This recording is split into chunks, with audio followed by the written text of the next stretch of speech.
swept in a 3-game series here since April of 2011. This is game 87 on the year for the Diamondbacks, the final game of this series in New York and the final game of the season's first half. And so today, a chance to head into that All-Star break on a winning note and get back to within a game of 500 for the year. Your Arizona Ford starting pitcher for the Mets, 28-year-old left-hander John Neese. The numbers this year on Neese, the Mets have won only 5 of his 16 starts this year. Much of that has been due to a lack of run support. That's been a recurring theme for all the Mets pitchers. You see the ERA, a respectable 3.5. He has pitched very well, Gonzo, in his last few starts. Yeah, he really has. And, of course, he's getting a spot start today with the injury. So, we're looking forward to this last game. The players are excited. They know what's going to happen right after the game. A lot of these guys are going to get a break. So let's see if they come out aggressive this afternoon and score some runs. And Neese today picking up the start for the rookie sensation Steven Matz, who is injured. The lineup for Chip Hale's Diamondbacks. Yeah, Nick Ahmed's going to be leading off this afternoon with a day off yesterday. Pollock hitting second, Goldie third, Tomas Castillo-Hill rounded out by Peralta, Owings, and De La Rosa doing the pitching today for the D-backs. Diamondbacks split a 4-game set with the Mets back at Chase Field in June. So today, trying to salvage the finale of this 3-game series.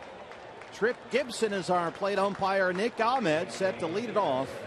The final game of the first half of this 2015 season. Another beautiful day here in New York. 86 degrees, very little wind.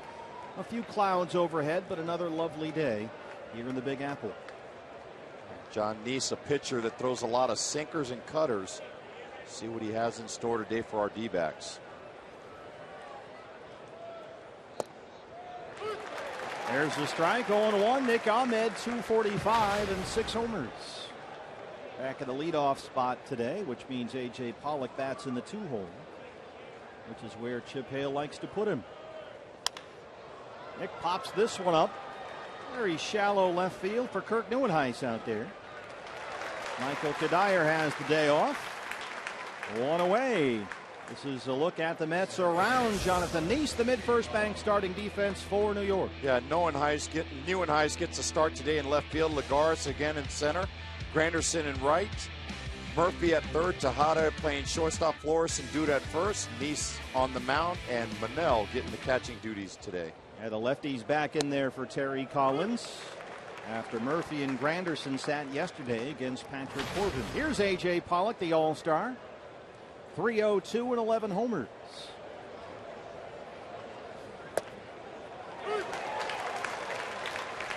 I think A.J.'s better suited for second. He likes to see a couple pitches, especially with the leadoff guy in front of him. Sometimes when you're the leadoff hitter, got to take pitches up there. Takes the 0-2 and that misses. A.J. on base twice yesterday, a pair of walks. He doubled in Friday's game. He's walked 3 times and scored twice in the series. 2-2.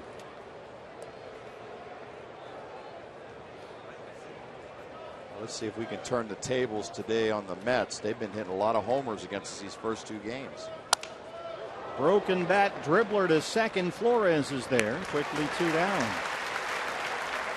Yeah, the Mets have suffered from a severe lack of offense this year, but not in this series. They've done all their damage via the long ball.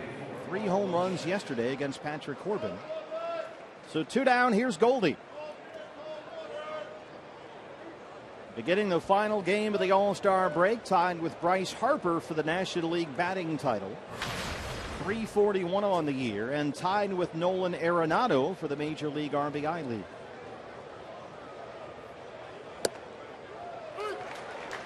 There's a lot of guys in Major League Baseball will be happy with those 20 homers and 69 RBIs at the end of the year. You betcha. Guys like Goldie have those by the All-Star break. He's also leading the majors in walks and runs scored.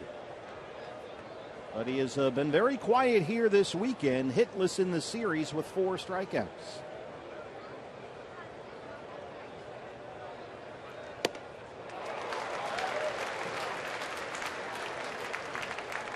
Goldie, in fact, has had a slow month. He's hitting .235 in July. And he has struck out in nearly half his at-bats this month. Just does get a piece of that one. We talked yesterday a little bit in the game about maybe possibly he was suffering a little bit of fatigue up there. Some of his swings don't look the typical Goldie-esque type. You saw that on the second strike earlier here where he swung right through it. It looked like he was a little late. Another 0-2. Didn't get the call at the belt. Nice just misses that one. He's never really hit much in this ballpark. 12 career games at Citi Field. A little over 160 with 1 home run. Good take there, and he's back even 2-2. Yeah, and there's certain players that feel comfortable hitting in certain ballparks, the backdrops. A lot of different intangibles go into these good hitters that go in here to play. He's worked it back full, as he often does when down 0-2. 3 balls and 2 strikes. Nice was looking for a strike there. He really wanted that pitch. Didn't get a couple of borderline calls from Tripp Gibson back there. Bounces one over the mound, Wilmer Flores. And Nice works a 1-2-3 first, just underway in Flushing, Queens.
Your Arizona Ford starting pitcher for the Diamondbacks, Ruby De La Rosa. Today is his 18th start this year, which equals the number of starts he made with Boston all of last year. We asked his pitching coach, Mike Harkey, for the keys for Ruby here today against the Mets. Getting ball down.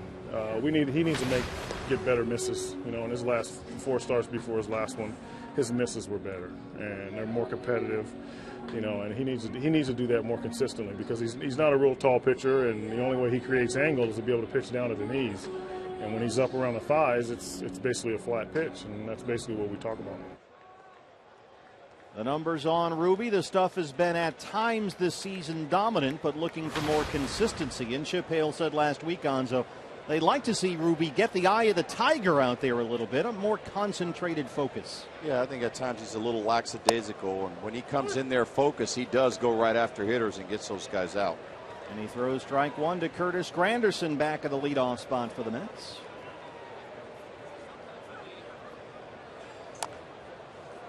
Check swing foul, and quickly Ruby's ahead 0-2. Granderson 244. He's got 13 home runs, but he is hitless in the series. He's walked and struck out twice.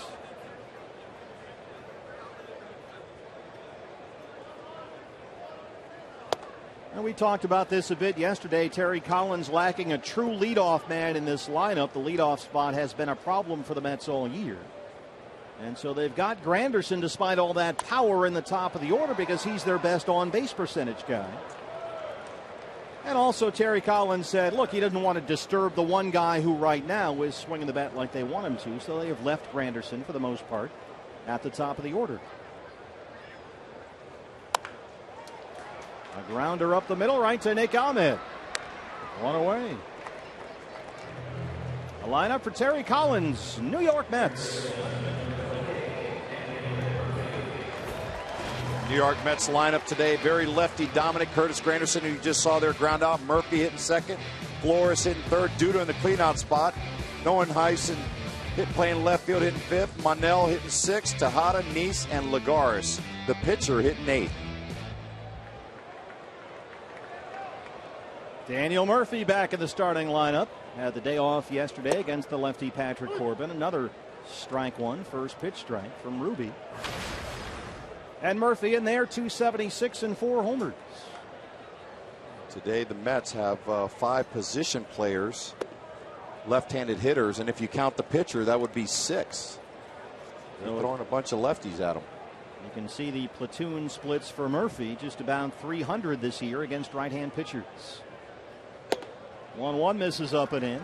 Murphy singled Friday night. He was 1 for 4. Did not play in the game yesterday.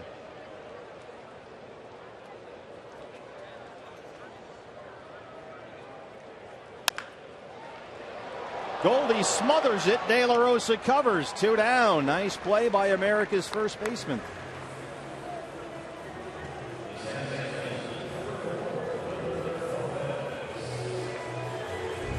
A really nice play by Paul Goldschmidt there. Murphy turns on that ball, tries to hit it in the 4-hole between first and second.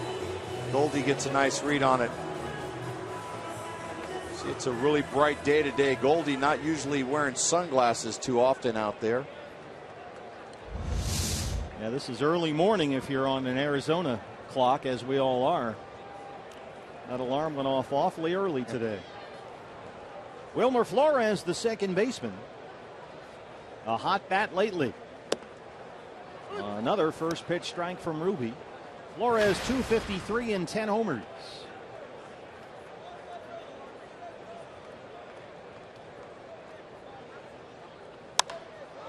Drives that one down the right field line, and it's a foul ball. Take a look at the Diamondbacks around. Ruby, De La Rosa, our mid-first bank starting defense. Or today you got Aaron Hill getting the start at third base, Nick Ahmed at shortstop, Owings playing second base, the Gold Glover Paul Goldschmidt at first, left field Peralta, Pollock, rounded out by Tomas. Right back up the middle and into right center, a base hit. Wilmer Flores. He had a pair of hits in the series opener, 0 for 3 yesterday, but he's got a 2-out single here for Lucas Duda, who's been a problem. Duda was a guy who was really struggling coming into this series. He's got a couple balls elevated in the strike zone. Made our pitchers pay for it. Lucas Duda batting .230 now with 12 homers. He has homered in each of the first 2 games in this series. And said yesterday he's just happy to hit the ball right now the way he's been slumping. I mean, this is a guy who was going through a real power outage. 1 homer in his previous 35 games coming into Friday. But he homered Friday and again yesterday. And every Mets fan wondering what happened to the guy that hit 30 last year. He had vanished, but he's apparently, Gonzo, reset the compass here against the Diamondbacks in this series. Yeah, and both those pitches about thigh high where the lefties like that ball, just as Peralta hit one pretty much almost in the same spot yesterday.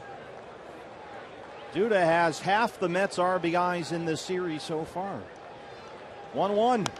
Foul back here. That one got in on a fist. Good location for Ruby. Last 6 games, he's got only 2 hits, the 2 homers. And I think the D-backs, if they're smart here, they're going to try to tie him up. They don't want him to get his arms extended. You saw the damage he can do. Just talked about the 2 hits have gone a long way. Drives it down the right field line and foul.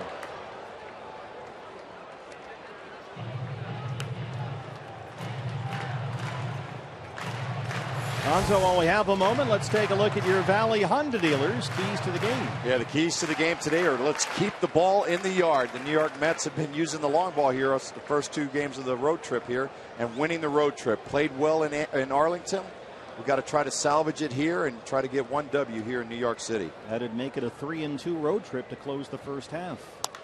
1-2 is lifted in the air along the left field line. The shift is on, a long run for Peralta, and he runs it down in foul ground and makes a nice catch up against the railing there. And so Ruby De La Rosa able to strand that 2-out single. Peralta closes the glove on that one. No score after one here in New York.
Every out-of-market game live or on demand in True HD and over 400 mobile and connected devices with MLB.TV Premium. You'll get real-time highlights, live look-ins, pitch tracking widget, and more every night, every device. Blackout and other restrictions do apply, so check MLB.TV for all the details. Strike one to Yasmani Tomas, who leads off the second. In the cleanup spot again at .315 and 5 homers. I think if you got to give him a first half grade, it's got to be pretty high. I would think close to an A, right? I mean, absolutely. The only thing that I would have liked to see more is the home run part of it. I think, a lot of us were expecting him to hit more balls in the seats, but he's doing a great job protecting Goldie. After Trumbo left, he's been the guy thrust in there into the number 4 spot. You see him here hitting .328, one of the top hitters in the league. So he's done a fantastic job for us. We'd like to see him try to pick up on those power numbers, get some more homers. And has done a very good job using the whole field. When we first saw Yasmani Gonzo, everything was to right and right center, but he's getting that bat head around much more consistently. Absolutely. I think that's more of he's starting to learn a little bit more of the pitchers and picking up the scouting reports. Yeah, the guy we saw in spring training, you would have said there's no way that's possible at the All-Star break, but here it is.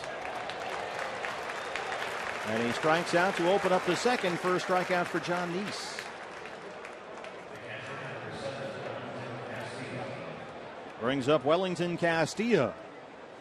And there's no doubt, Gonzo, that Welly gets an A+. I mean, it's been a short season for him, obviously, but since he's come over, wow. Yeah, he's been the guy that they've thrown out there every single day. You see today, day game, not even getting a day off. Of course, they got a left-hander on the mound. And he, of course, works very well with Ruby De La Rosa, so he's back out there. And he looks at strike one. Yeah, it seems like he's got a good rapport with pretty much all the pitchers on the staff. They all love throwing to him. You'll see the numbers with the Diamondbacks on the bottom there, 284 and 5 homers. Of course, he started out with the Cubs, was in Seattle for 10 minutes or so, and now here in Arizona. 24 games with the Diamondbacks, 284, 5 homers, and 15 RBIs. He's ahead 2 balls and a strike. I think him starting in the Cubs organization, he wasn't going to get much playing time there with with Ross coming over and, of course, Miggy going over there in the trade. Yeah, they broke camp with 3 catchers, and Castillo seemed to be the 3rd man on the depth chart there and was not getting a whole lot of playing time. But it's been a great acquisition by the front office here. 3-1 pitch.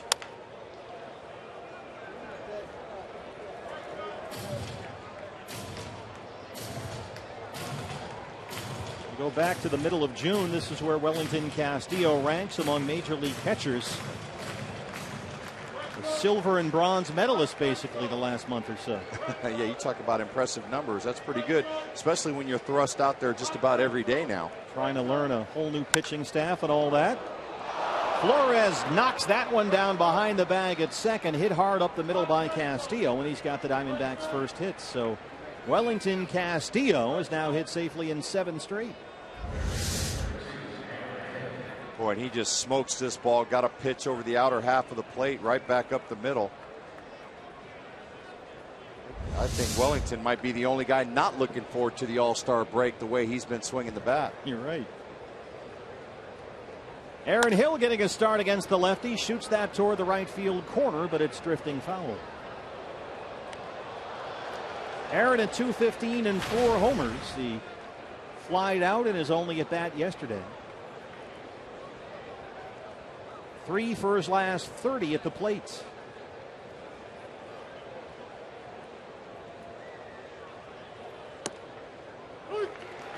And when you're 3 for 30, generally you're down 0-2 all the time. Seems like it all the time. It's the standard baseball rule. You're going good, you feel like you're always at hitters counts, and when you're slumping a little bit, you're always behind. Waves at that one. Second strikeout for Nice. 2 down. He just got him a chase there, a fastball out of the zone. Put a little bit more on it over the outer half. Well, here's David Peralta. Another chance for David against the left-hand starter, and we've seen vast improvement here in this category for Peralta. It's just under .270 on the year, now with 8 home runs. The 2-run homer yesterday in the first inning against Matt Harvey. And against the lefty today, he drops down to 7th in the order for chip hitting. He's got a pair of hits in the series. He seems pretty comfortable facing left-handed pitching. It seems like the progress has just come exponentially lately the last couple of weeks. I mean, that number against lefties was 197 last season, and it's over 240 this year.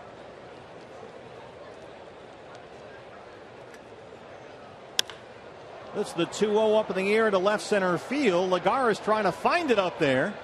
Calls off Neuenhuis, and he's got it for the final outs. No score in New York.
base today against the left-hander John Neese. And we had our pregame show, of course, dedicated to the Hall of Fame with Randy Johnson going in soon. So one of the things that we saw that we could not show you in the pregame, the cleats from Aaron Hill's 2 cycles back in 2012. He hit for the cycle twice in a span of 11 days. And it's an interesting story, guys, because after the first cycle, the Hall of Fame, they decided they wanted to put a greater emphasis on the cycle that particular year. So they said, look, can we have your cleats? Aaron said, no, I just started wearing these. I'm just going to wear them a few more times. So he threw another cycle on them.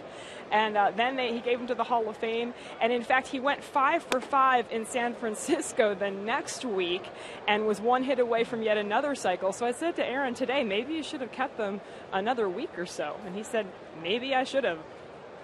Well, as Spike Lee once said, it's got to be the shoes, money. Kirk Neuenhuis, 2-0. I don't know. It might have been hard to part with them, especially when you're in the middle of the season, hitting like that.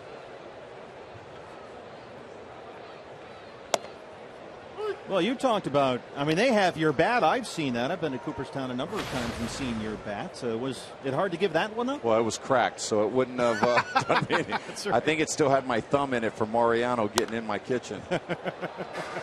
There's Luis Gonzalez's thumb. Yeah. 2-2 on Neuenhuis. No, I have cleats there also when I had a 30-game hitting streak, and it was, you get supplied by companies that provide different things for you, and it was pretty easy to give that stuff up, especially knowing that it was going to go to a place where a lot of fans get to come see that stuff. So it's exciting for you as a player when they ask you, it's the Hall of Fame, when they ask you to donate one of your items. It's very easy to give up. I bet. 3-2. Slaps this one out to Peralta in left. David will play it off the top of the wall. And they're going to rule that a home run for Neuenhuis. That's his first of the year.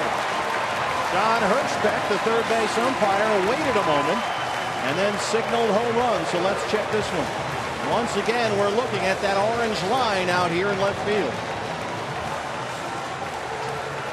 Looked like it went off the top of that orange line. He got a fastball that was tailing away from him.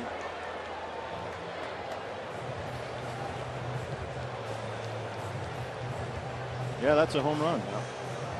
Chip Hale is out having a discussion with John Hirschbeck right now. You've got the black background, which was the old outfield fence behind the new wall. And it caroms off that and creates some confusion. And they'll put the headsets on just to check. Not necessarily at this point a Diamondback challenge. This could be a crew chief review, and it is indeed an umpire review. So this is not a D-backs challenge from Chip Hale, but they'll have a look. You've got the old black background, which was the former outfield fence here, behind the new wall, which was put in a few years ago. And so you get some funny hops like we saw yesterday. This one, though, not off the railing like the Matt Harvey home run yesterday. This is off that old fence. And when you take a close look at it, some debris flies up from behind the fence. So you kind of know something hit back behind the wall. Right here, you can see it kick off that black part right there. And they confirm the ruling. It's a home run for Neuenhuis. And another replay review brought to you by Mix One. So the Mets on the board first. It's 1-0. Boy, and the way the D-backs have been struck here in this series with the home runs, that's the only way the Mets have been scoring. And the call on the field is confirmed, which means they have clear and convincing evidence to confirm the call on the field. A 19th home run given up this year by Ruby De La Rosa. And here's the catcher, Johnny Manel. There's strike one. One more look. This is a zoom look at it. You can see it hits that black background and then off the top of the fence. You talk about a game of inches. A lot of foul ground here. A long run for Aaron Hill, but he can't quite get there. And De La Rosa is ahead of Manel 0-2. An updated replay standings look brought to you by Mix One. 19 calls overturned and now 9 confirmed in games involving the Diamondbacks this year.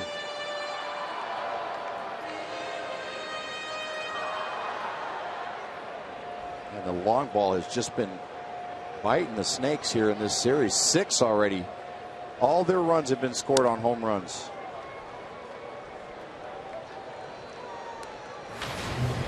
Chase Anderson gave up the back-to-back homers in the first on Friday. Duda and Kadire. Corbin allowed 3 yesterday.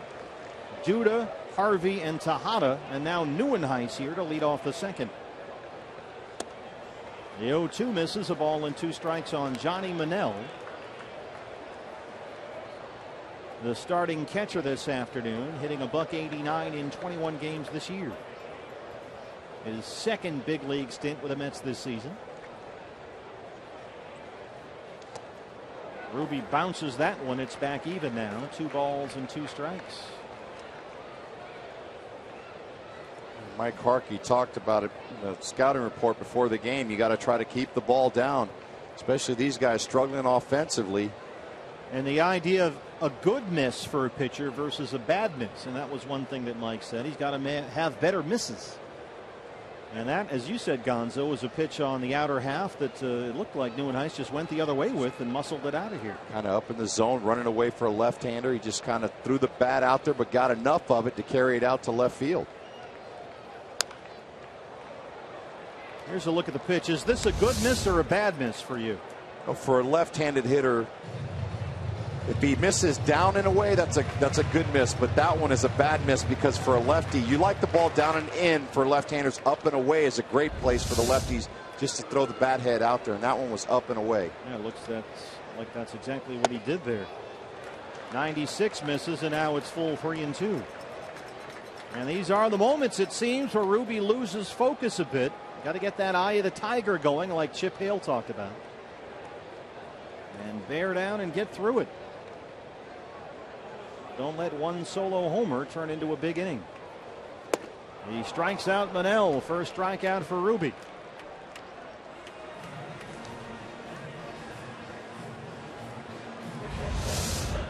Nice job by Ruby coming right back there. You see that ball just sinking down in the zone. Well, here's one of the home run hitters from yesterday, Ruben Tejada. The home run was just his second of the year. He's at .236 on the season. Not only that, it was Tejada's first homer in 139 at bats. And it came to lead off the 6th inning yesterday. Here's ball 1. Yeah, strange game for the Mets yesterday with 3 homers and a 4-2 win. It was the first game in Mets history that they had at least 3 home runs while producing 4 or fewer hits in the game. I mean, they had 4 hits yesterday, and the whole ball game, 3 of them were homers. And one of them was from a pitcher. It was that kind of a day. 1-1 on Tejada.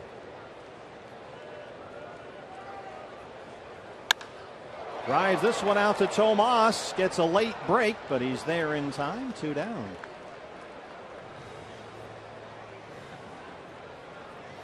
And today, Terry Collins has his pitcher batting 8th in the lineup. So here's John Neese. Well, the Mets are rolling right now. They're getting a little bit of offense to go along with that pitching. They've won 6 of their last 8. And they begin today only 2 games behind the Nationals lead in the NL East. Neese slaps that one foul.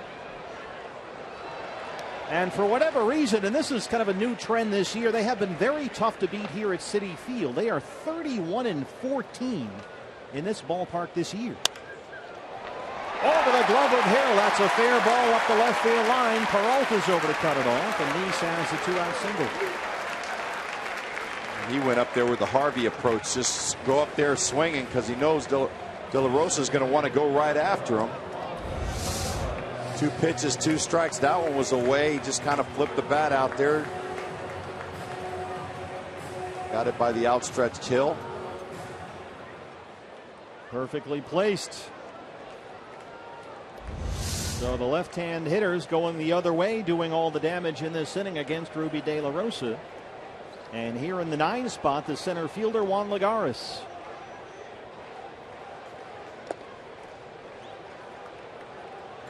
And Ruby having to work in this inning now, close to 40 pitches. Lagares 256 and 3 home runs. Today's a day if you got to use your bullpen, you use everybody in there because they're going to have some days off here with the All-Star break. I bet you.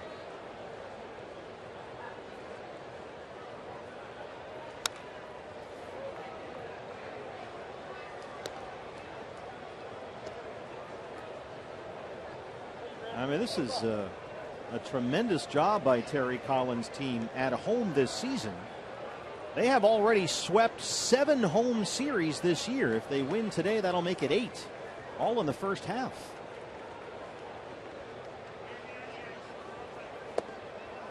Swing and a miss, and it's 1-2. Well, when you look at that record, that just goes to show you, you're looking at their offense also, that they've been struggling, that they got some pretty good pitching out there that keeps them in ball games.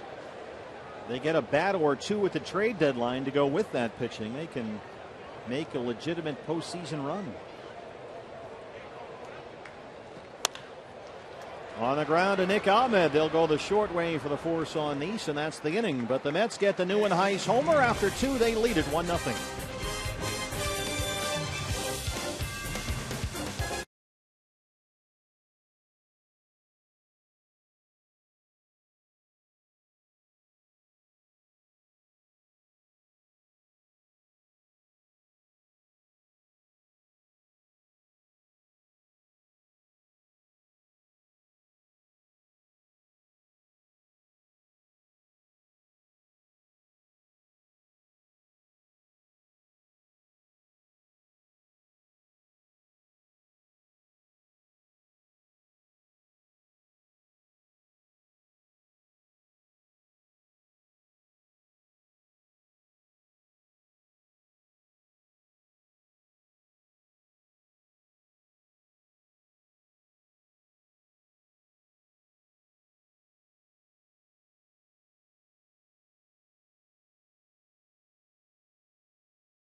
We'll pick up yours on Saturday, July 25th, before the D-backs versus Brewers game, courtesy of Fry's Food Stores. Get your tickets now at dbacks.com.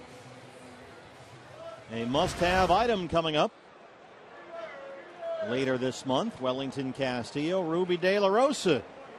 A powwow in the dugout after that second inning. And Chris Owings leads off the third for the Diamondbacks. Former Little League teammates in the Dominican Republic. Castillo and De La Rosa, they go way back. They're trying to get on the same page in the dugout. Getting on the same page with Ruby can be challenging at times. And we see that now in the dugout. They're discussing pitch selection, I'm sure.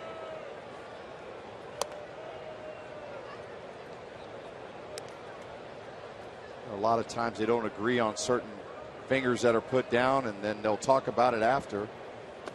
Or just come up with a different approach of how they want to go after guys. Here's a look. The discussion is ongoing. Yasmani Tomas there. David Peralta. Ariel Prieto. I'm going to bet that conversation's in Spanish right there. Chris Owings gets a hold of one and belts it into the left field corner. It's off the wall. And Owings is in at second with his 13th double. A leadoff double for CO here in the third. Nice start for the Diamondbacks. That was a bullet to the left field corner. Chris had been 0 for 7 in the series with 3 strikeouts, but he barreled that one up. Got a fastball on the inner half. He turned on it. So a chance to answer that Neuenhuis homer. Owings on second to lead it off. De La Rosa squares and gets the bunt down. Nice has no play at third, and Owings moves up.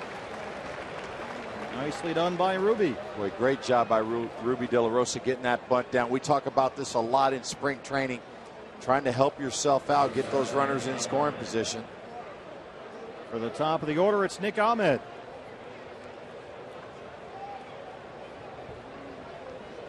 Guys were in the middle of their conversation. They heard the crack of the bat from Chris Owings. Look out! No, you're all right, Welly. It's in the left field corner.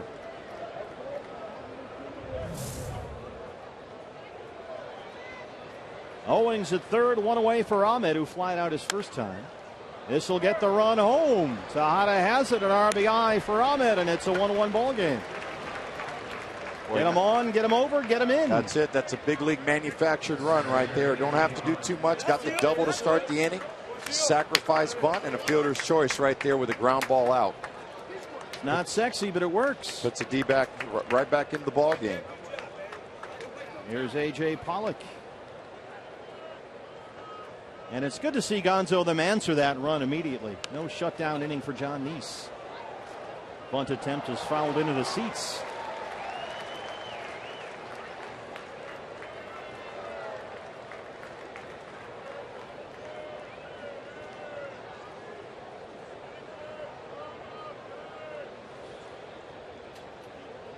A.J. and Paul Goldschmidt, as soon as this ball game is over, headed to Cincinnati for the All-Star game. That's Tuesday only on Fox. All-Star teammates actually for the second time in their careers. They were Southern League All-Star teammates in Mobile 4 years ago. Sure, there's going to be a lot of fans for the Diamondbacks tuning in Arizona. Watch that game. I sure will be. Excited to have two All-Stars represented. Tuesday night on Fox. 2-1 is in there. It's 2 balls and 2 strikes.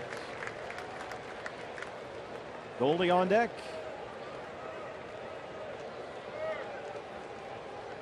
Six All-Star outfielders in D-backs history.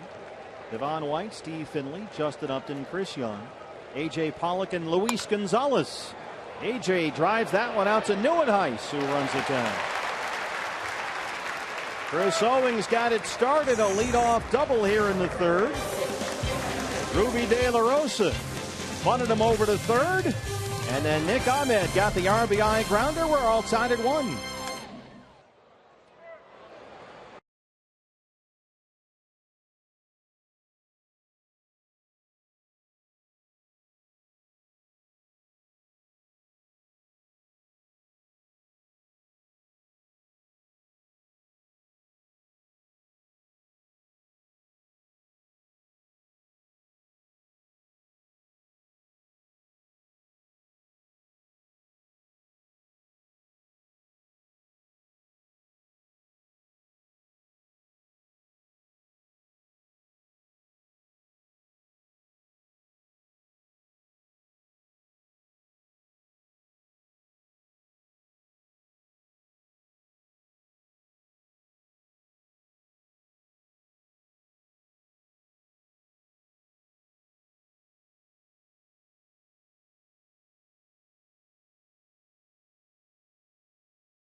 Gonzalez, Jody Jackson with you as we start the home half of the third with the leadoff man Curtis Granderson, who grounded out his first time up.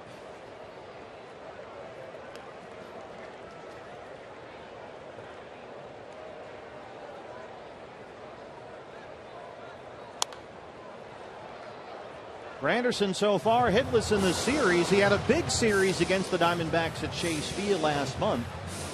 5 for 12, including a couple of home runs. So far, nothing here.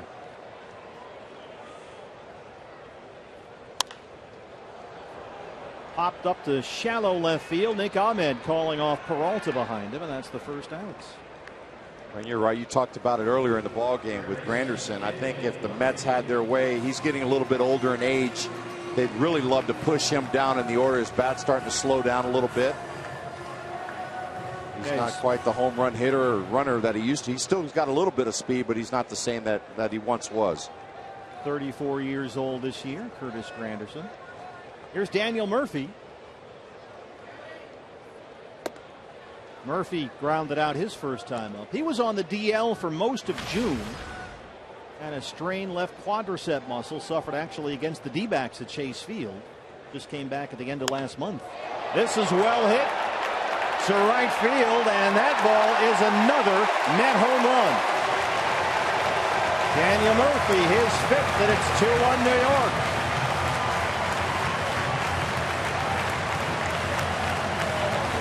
And Mike Harkey talked about at the top of our broadcast a good miss and a bad miss from Ruby. That appeared to be another bad miss. Check for the location here. You talk about a bad miss. Here's that pitch up in the strike zone. Yeah, that's a hanger, right? There's not too many guys that are going to miss that breaking ball right there, belt high.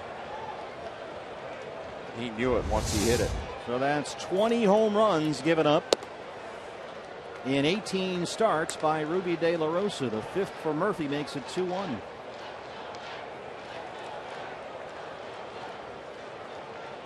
Wilmer Flores singled his first 10.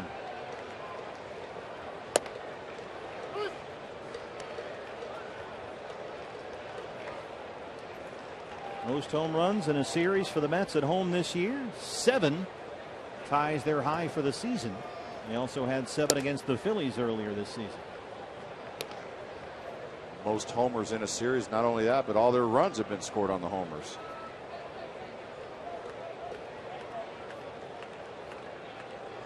Two in the first game. 3 yesterday. 2 more here today. 3-1 on Flores.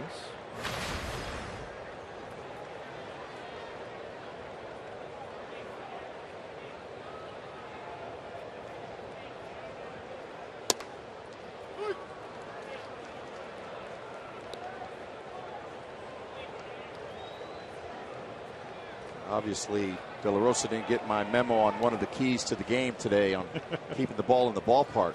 They never listen. Fly ball is center, an easy play for Pollock.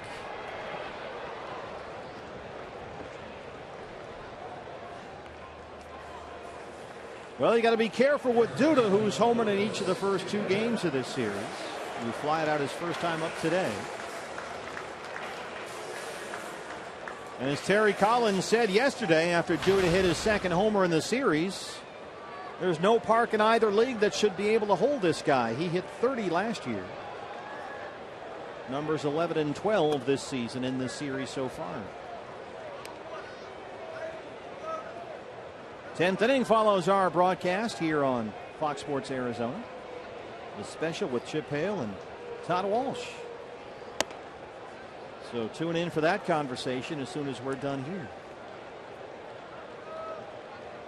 D-backs got to do some work now, try to get right back in the dugout, try to get that run back. Well, they did a good job of that after the Nieuwenhuis homer. And now Ruby being a little extra careful here. He's behind 3-0. After going to a full count on Flores. Misses away, and it's a 4-pitch walk to Duda.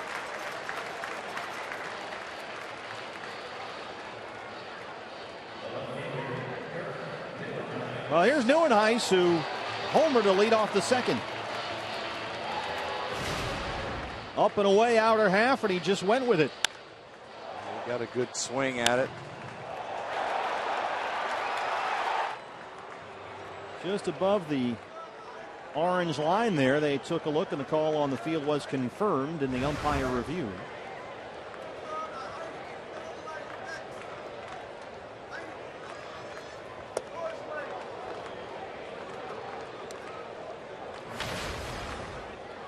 make sure here De La Rosa doesn't try to overthrow, because when you try to overthrow there, you start pulling the ball like he did, throwing the ball inside.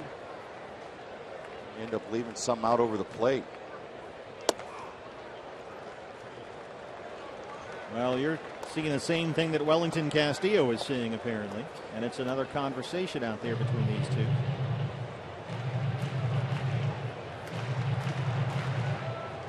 And Welly has caught all 3 games in this series. His ability to work with Ruby has been one of the many things that he's brought to the Diamondbacks this year.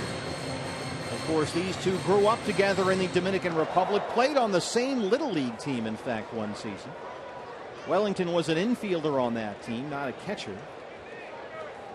And Ruby says they know each other a little bit. That's something he says he enjoys a lot, something that really helps. 2-0 on Nieuwenhuis. He drives that one to center. A.J. Pollock will watch it go. Another net home run.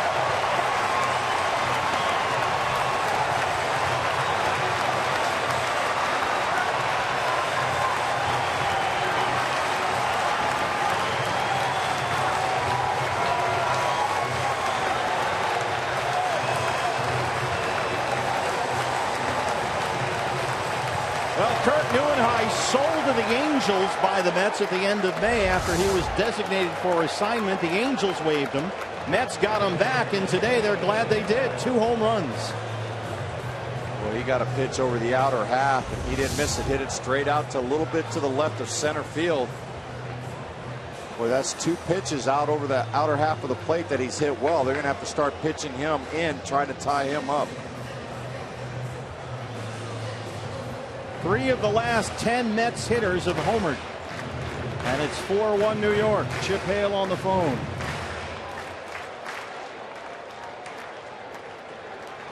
Johnny Manel, the catcher. Well, just like yesterday, a walk right before the home run. And a 2-out walk. Patrick Corbin did that yesterday. Walked Eric Campbell with 2 down in the 5th, and Matt Harvey homered. And Harvey may be a better hitter than Nieuwenhuis. 1-1 on Manel. Ruby at 60 pitches. So far 35 for strikes.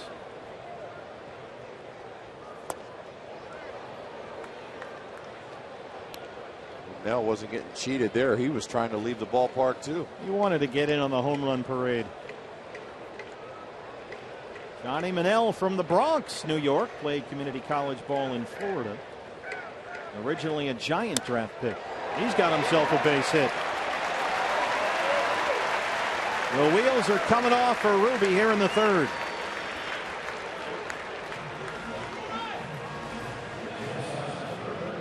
We talked about Gonzo location on these home run pitches.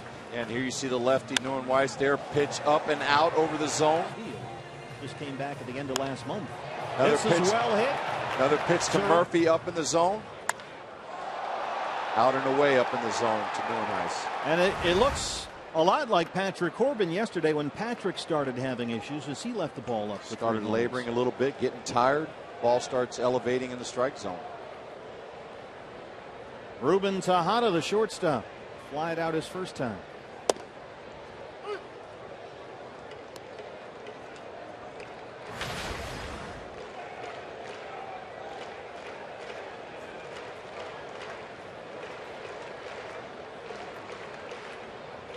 Well, the Mets 3 homers yesterday, already 3 here today. Through 2 2/3 against Ruby De La Rosa. That one misses, and it's 1-1. Andrew Chafin getting loose in the Diamondback bullpen.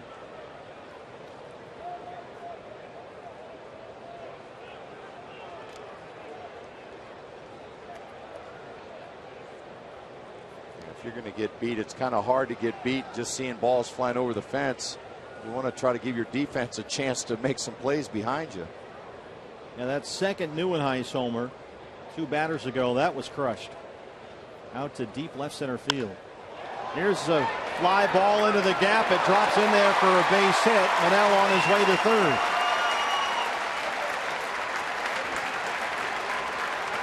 A walk and 3 straight hits, all with 2 outs for the Mets. They're on the corners for Nice.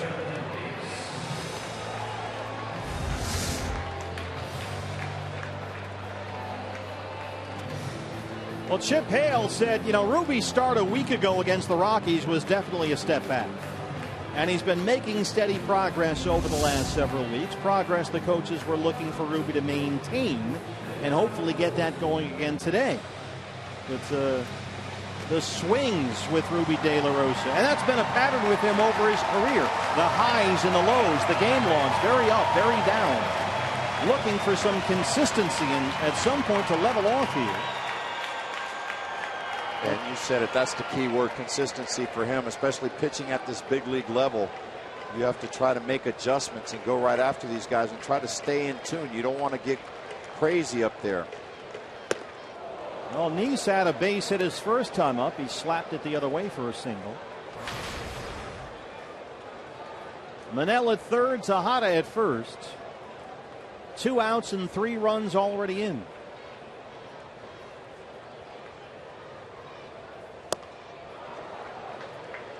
Ruby's humping up right here on these last 2 fastballs. He wants to make sure he doesn't just throw a cookie in there. Those Nice's up there swinging.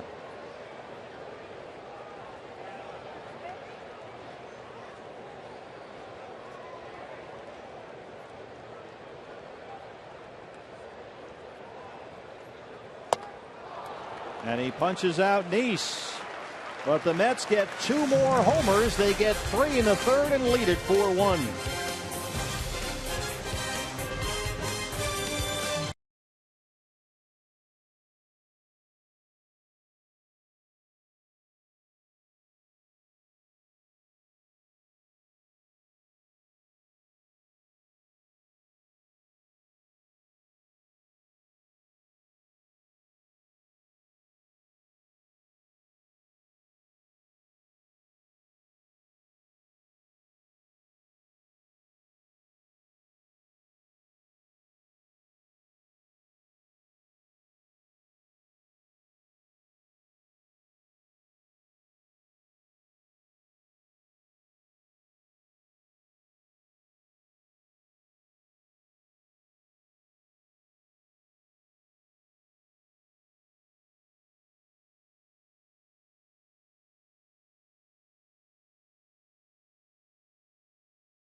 Well, he's something very seriously is being said here when Chip takes your sunglasses off to look them eye to eye.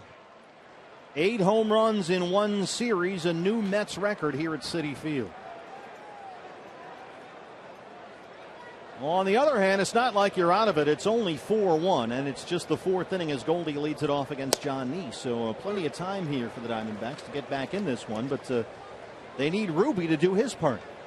He's got to try to keep them here in the ballpark, and not only that, but most of the homers hit in this series have been solo shots. 1 3-run homer or 2-run homer today, but like you said, we still got a shot. We've got a lot of game left, down 4-1. Goldie still looking for his first hit in this series.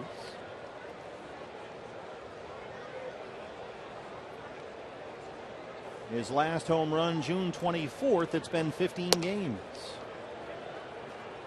Hey fans, anytime the D-backs score 5 runs or more, Taco Bell is giving away 3 free tacos with the purchase of a large drink between 4 and 6 p.m. the following day at participating locations.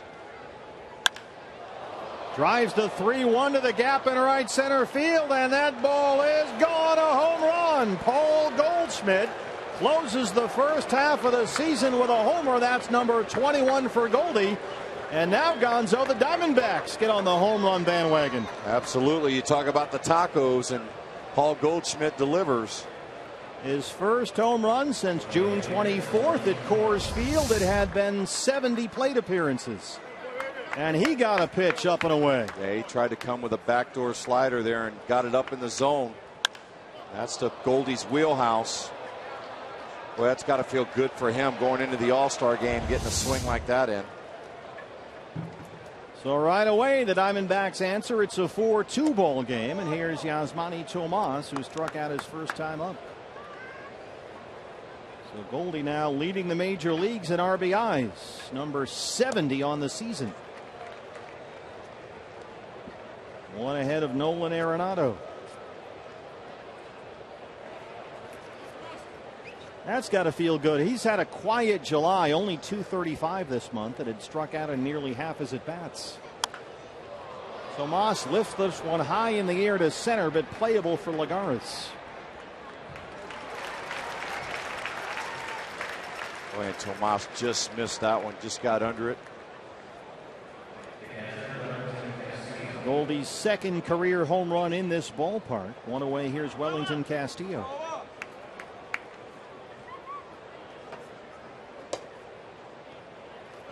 Yeah, when you're a home run hitter, a power hitter in a lineup, and you go a while without hitting one. You know, it's one of those things where you kind of, turn to the guy next to you and go, you know what? It's been a while since Goldie homered. And when we talked about it in this series, he was a little sluggish. He looked like, wasn't swinging the bat well yesterday. Struggled a little bit, couple strikeouts. And yeah, sluggish is a good word for it. It's a long season. Popped up to the left-hand side. Tejada will take it 2-away.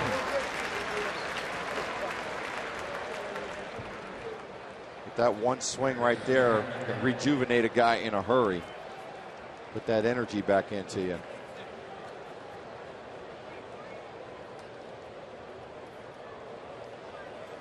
Aaron Hill, a strikeout victim his first time up.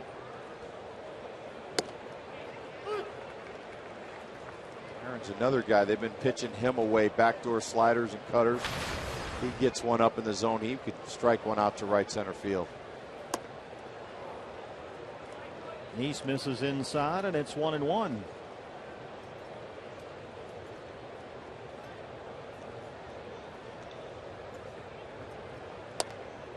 Nice has been very good lately. His previous start was last Monday at San Francisco. He was outstanding. Allowed only 3 hits and 8 scoreless against the Giants. And for the most part has pitched very well lately. This is out to Granderson and right, and that's the end of the inning. But Paul Goldschmidt gets his 21st of the year, RBI number 70 on the season for Goldie. He takes it out of here, and it's 4-2.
A landmark day for our very own Pat O'Connell, who with this visit to Citi Field has completed an entire rotation of ballparks across the major leagues. This is Pat when it snowed a couple of years ago at Salt River Fields, and here he is. I don't know what that is. We'll have to ask Pat after the ball game. And there's some photos of his ballpark tour across the Major League universe. There's a high fly ball off the bat of Lagares to Tomas, and that's the first out here in the fourth. So congratulations to Pat O'Connell. There he is working very hard in the press box area, who has been to every current Major League ballpark as of this weekend. That's pretty impressive. Yeah, he's a hard worker out there for the D-backs every single day. He's punching in, putting in long hours of work. Yep. I think he had his computer smashed a couple weeks ago up in the press box by a foul ball. That'll happen. Here's Granderson. At least he knows how to work his Gonzo. Yes, absolutely. I still haven't downloaded movies from 4 days ago. Trying to download a movie for 4 days. He's been walking around the whole area going, hey, do you know how to work an iPad? Where are my kids when I need them? Maybe Pat can help you out. Swing on the 2-0. Looks like he's working a lot more off speed now. A little change up. Mix it up. Goldie, that's a fair ball down the right field line. The diving attempt is no good, and Granderson hustles in there with a double. 15th double for the Grandy man. Diving attempt by Goldie, but it was right by him. Where he tried to come in with a fastball. Granderson turns on it. Goldie just out of the outstretched reach of Paul Goldschmidt. Once that ball got by Goldie, that was a for sure double for Granderson. Brings up Murphy, who homered his last time.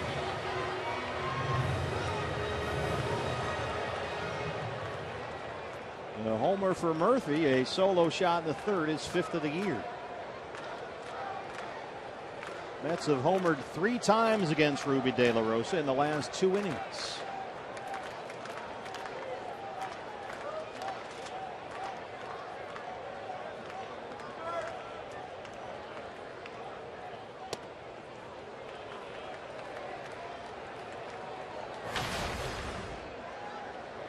You got to know they're going to try to come in on these guys. They don't want them to get their arms extended.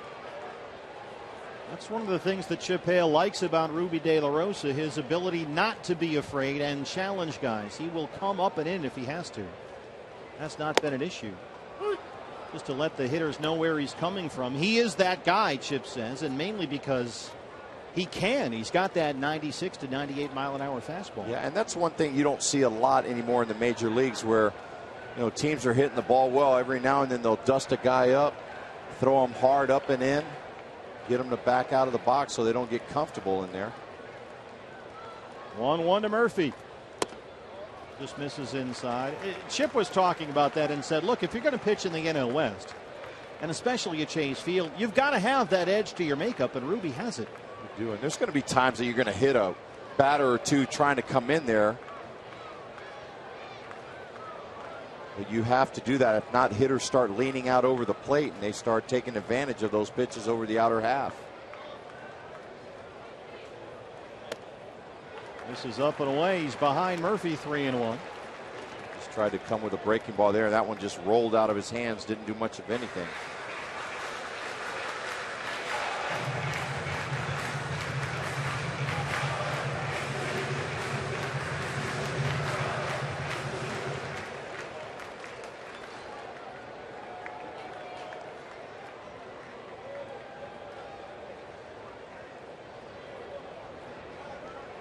Murphy's a good contact guy up there. He rarely strikes out. He will almost always put the ball in play. Now they got to get together here behind 3 balls and a strike. And this is a guy that has more extra base hits this season than he does strikeouts. There's not a lot of power there, despite the home run we saw earlier in the ball game. He is not a home run hitter by any stretch, but he'll get more than his share of doubles. He's had a 40 double season, several other years close to 40 doubles. but only 2 double-digit home run years, and he takes the walk. Second walk issued by Ruby. Mike Harkey.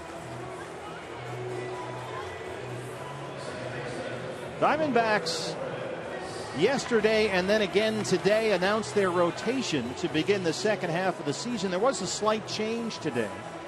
They will reset things after the All-Star break. They'll open up the second half with Robbie Ray, who Chip said yesterday has been a real leader for this young pitching staff. After Robbie Ray, they'll go Chase Anderson, Patrick Corbin, Ruby De La Rosa, and Jeremy Hellickson. Now, Hellickson, as of yesterday, was going to be second in the line after the break. Now he's fifth. The speculation is about that blister on his right thumb. He tried to throw a bullpen session here today with a Band-Aid on it. It was after that bullpen that they announced the switch. So Hellickson will not pitch the second game after the break. He'll be fifth in line.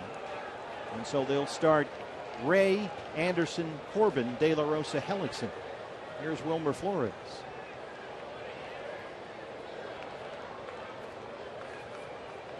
So that, at least as of right now anyway, that right thumb blister apparently not progressing as they'd hoped for Jeremy Hellickson. Well, if there's any bright spot, it's the fact that we do have the All-Star break and he's got a couple extra days, and that's why they pushed him back. So it works out well for the Diamondbacks to buy some time with him.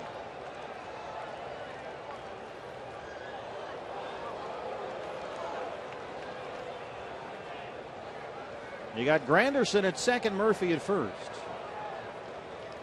And you got to be careful here. Flores, the number 3 hitter up there. And Duda on deck. 2 on, 1 out. There's a strike at 95. This was Jeremy Hellickson the other day in the start in Arlington. That right thumb blister seemed to get worse and worse, and finally he had to end his night after 4 innings. Yeah, and we started noticing it about, what, the 3rd or 4th inning. He kept looking down at his hand. Obviously, it got worse as the game went on. Wasn't able to finish. And tried today to throw that bullpen with a Band-Aid on it, and it was after that that they announced the alteration of the rotation. But Robbie Ray will make the opening start on Friday at Chase Field. First of 3 against the Giants to open up the second half of the year. There's Jeremy on the right there. Coming right out of the break, you're going to go right back into the National League West, playing in the division, so you better be ready to go. A long homestand for D-backs fans to open up the second half. That'll be nice. 1-2 pitch. Right to Peralta in left. 2 down.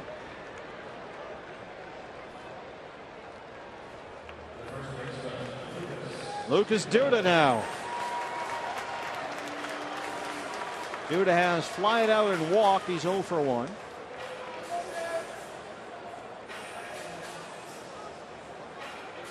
This is a guy that will expand his strike zone. You can get him out if you really need to. Chip Hale has had the lefty Andrew Chafin warming up, and he's going to make the move right here.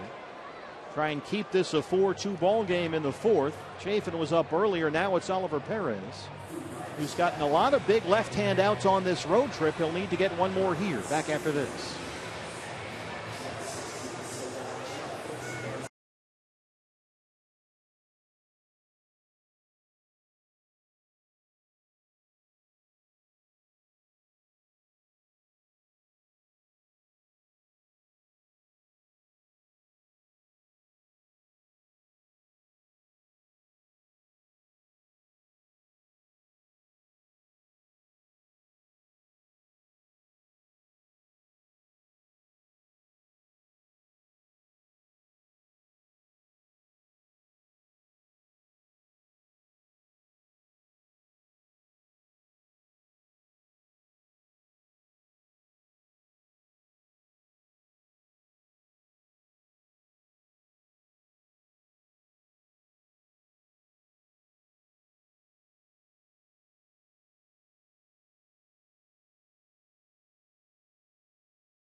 is brought to you in part by your Valley Honda dealers, where you'll get more standard features for less money.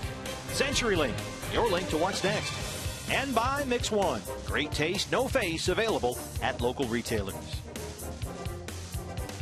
A rough and short outing for Ruby De La Rosa here at Citi Field in New York. He goes only 3 2/3. He was behind in the count most of the afternoon, only 10 of 21 first pitch strikes. So the Mets, with 2 on and 2 out, have the left-hand hitting Lucas Duda coming up. And so Chip Hale goes to his lefty, Oliver Perez, who's gotten a lot of big left-hand outs lately. So Gonzo, you're certainly a great left-hand hitter. What's Duda trying to do up here in a big spot against the lefty? Well, he wants to try to look for something up in the strike zone. And, of course, Oliver is a situational guy. So when you're a left-handed hitter on the other team, you know that you're going to face these guys at some time or another in the series, especially when the game is on the line or there's a chance to drive in runs. So you try to do a little bit of extra homework on them.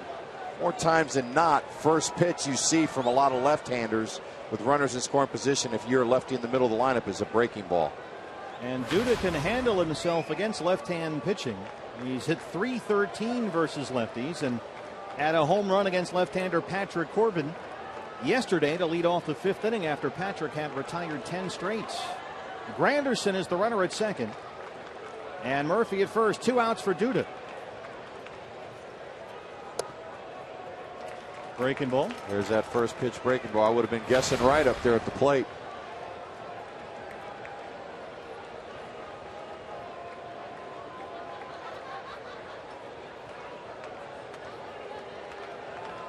You want to be careful here because you fall behind a guy like this, he starts zoning in on one pitch.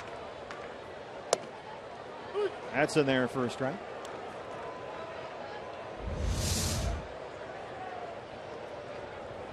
There's another breaking ball, same spot. With Oliver, he tries to give these left-handed hitters, being very deceptive, giving them a lot of different looks and turns and twists. Trying to make it uncomfortable for the lefties. Like that. And Duda will expand his zone a lot. He has one of the lowest strike ratios in the league. And he will oftentimes get frustrated up there and swing at bad pitches out of the zone. What Oliver tries to do by giving all those different looks, he sped up there on that one. And a hitter is always trying to get his timing with the pitcher. And when you speed up, you throw that timing of the hitter off. As you saw there, he was just way out in front swinging. And Duda used to be a guy who was very disciplined up there, a very choosy hitter. But the pitch selection has gone out the window. It's really suffered, and along with that has come this big slump he's been in up until this series. Nobody home at second. They had Granderson flat-footed down there, but there was no one on the bag for Ollie to throw to. This is what we call an inside move here. He's trying to turn. Got him going the wrong way. A ball and 2 strikes. Got him. Oliver Perez gets another big left hand out for the Diamondbacks and strands 2 through 4. He keeps it a 4-2 ball game.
about to head off into the first All-Star break of his managerial career at this level. In the 10th inning, presented by CenturyLink, Todd Walsh with Chip Hale. You don't want to miss this right after the conclusion of our game today, and also at 10 p.m. tonight, talking a lot about all the things that he's encountered in this first half of the season as a manager, some of the new experiences, of course, working with Tony La Russa. Fantastic interview, and certainly our viewers don't want to miss that, both again today after the game and 10 o'clock tonight, guys. Thank you, Jody. David Peralta leads off the fifth against John Neese. Chip Hale talking about how his collegiate career at U of A shaped him. A fair ball up the first base line. Duda's got it, one away. Also about his mentor, his college coach there, Jerry Kindle, and a visit to Scottsdale Health Club before his daily workout, part of his routine. Todd Walsh went along. So that's following our ball game on the 10th inning. Chris Owings now, CO, doubled off the wall in the left field corner his first time up. Came in and scored on a Nick Ahmed ground out back in the third.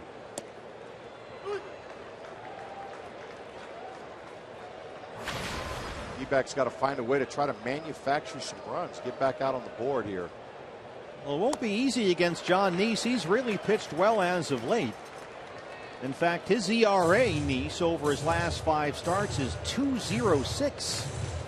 And he has thrown first pitch strikes to 15 of the 17 he's faced so far here today. He was really struggling earlier this year, especially when the Diamondbacks faced him last month, but he's figured it out. Well, he's doing something that probably not a lot of pitchers on the Mets staff has had to do this year, is pitch with a lead. That's a good point. A roller to shortstop, right to Tejada. Yeah, the Diamondbacks Gonzo beat John Neese. That was June 5th at Chase Field. Although he pitched pretty well, 8 strikeouts, only 1 walk in 6 innings. And we showed the numbers earlier of how well they play here at home. If you're a pitcher, you want to be the guy throwing here at home. Well, here you go. Maybe they want to extend Oliver Perez here and not wear out the bullpen. So Jeremy Hellickson, with that right thumb blister and all, will take the at-bat. That takes care of Oliver Perez's day. You got the one big lefty out. See if we can find out who's throwing down there in that bullpen. So they don't want to extend Perez. He's worked a lot in this series. Randall Delgado pitched yesterday, 23 pitches. Worked nearly 2 innings. Yeah, and I think this move here is because there's nobody on base here. With 2 outs, you might as well burn a pitcher. You don't want to use your bench up. You still got 5th, 6th, 7th, and 8th innings, just in case they get a situation where that pitcher rolls back around in the batting order. And oftentimes, Chip will make the decision they're going to use Ollie, but only for 1 hitter, and that's it. He has pitched in every game on this road trip, Oliver Perez, including today. So Hellickson takes the at-bat, and they'll save a bench player for down the road here. 2-2. Yeah, and that's not a bad move here with 2 outs, nobody on base. 5th inning. Slow roller right to Flores. And a 1-2-3-5 for John Neese, who's got a 4-2 lead.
Pollock and Paul Goldschmidt among them, gather in Cincinnati, Great American Ballpark. The Midsummer Classic home field advantage in the World Series on the line.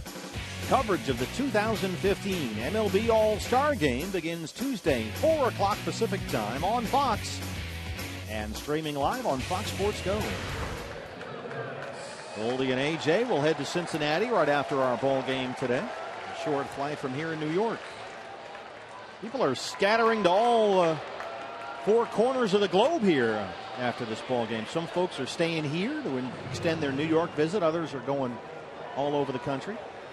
Randall Delgado, who pitched yesterday, worked 1 2/3 innings through 23 pitches, is on to open up the fifth. And here's Neuenhuis, who has hit 2 homers today. That's a good comebacker fastball. Kind of runs in and goes back over the plate.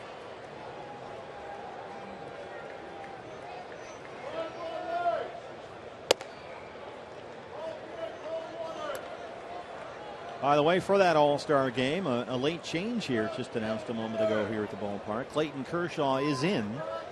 The Dodgers ace replacing Max Scherzer on the National League roster.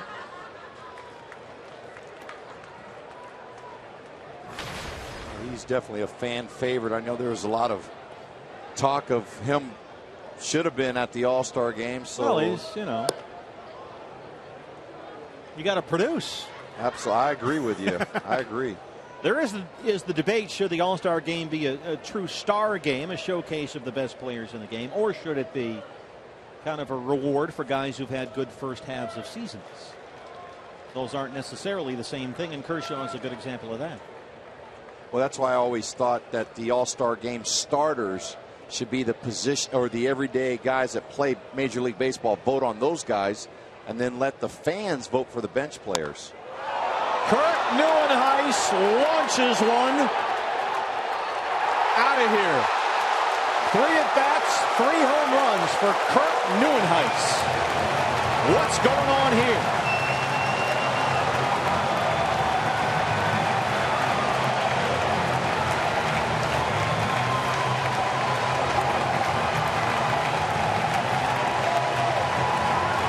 Kurt Neuenhuis, a guy that the Mets designated for assignment earlier this year. They let him go to the Angels. The Angels kept him for about 10 minutes, let him go. The Mets picked him back up. And here he is today on the final day of the first half of the year. 3 at-bats, 3 homers, and they want a curtain call.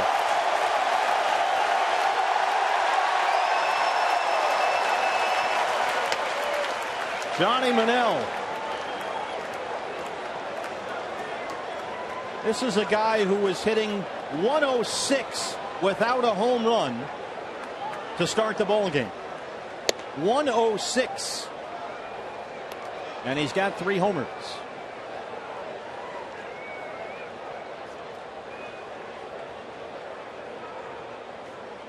When you're feeling good at the plate like he is today, it's tough to get him out. And that one was hammered. That's a long home run in this ballpark. Way up there by the Pepsi porch in deep right field. The 100th home run given up by Diamondbacks pitchers this year. That is second in baseball, only 3 behind the Phillies. One more look at Neuenhuis, his 3rd homer in 3 at-bats. That pitch was thigh high for lefty. He got the bat head out. The Mets home run parade in this series continues. They hit, it's really been unbelievable.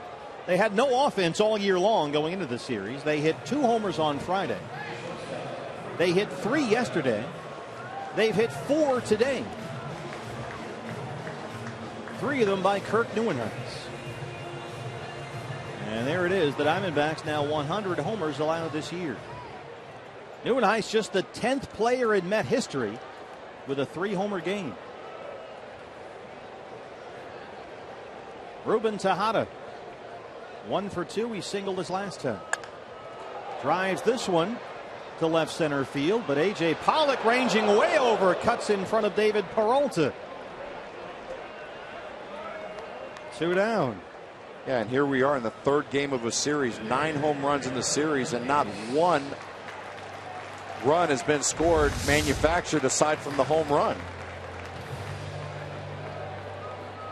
And it's a team about which the fan base had been screaming, we need another bat, we need a bat. You got to get somebody to go along with this pitching. Go get Ben Zobrist, go get Gerardo Parra, maybe Gene Segura, Aramis Ramirez, all names that have been connected to the Mets with the trade deadline coming up later this month.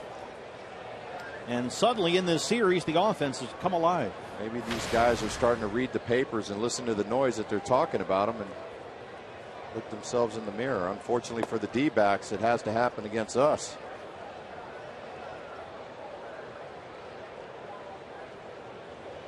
Nine home runs in this series for the Mets. Take a look at our DirecTV National League East standings. They're only a couple of games behind the Nationals at the start of play today. So this is a legitimate postseason team here contending for a division title. And they've needed some offense to go along with all this pitching they have. And they're right in the thick of it here. 2-2.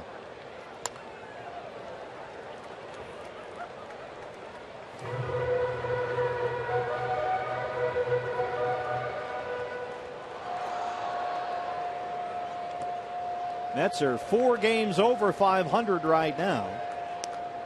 Last year they were 5 under 500 at the All-Star break. And today trying to sweep their 8th home series of the year already. 31-14 at Citi Field this season. 3-2 to Nice, misses, and he's on base for the second time today. A 2-out walk to the pitcher. That doesn't help. You go 3-2 on the pitcher and you end up walking him. Brings up Juan Lagares, the center fielder, who's 0 for 2. Yeah, that home record is outstanding for the Mets, and there's a place you want to play good. That's at home. You get that home field advantage. Diamondbacks have not been swept in a 3-game series in this ballpark in more than 4 years. That's a strike, 0-1.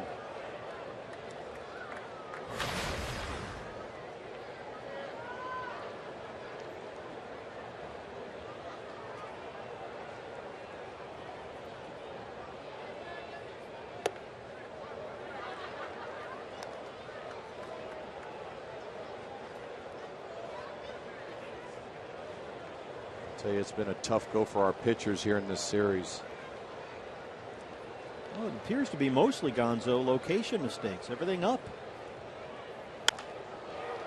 A little looper in right center. Pollock will have it bounce in front of him. Nice is headed into third, and he'll make it. No play for A.J. that time. They're on the corners with 2 outs for Granderson.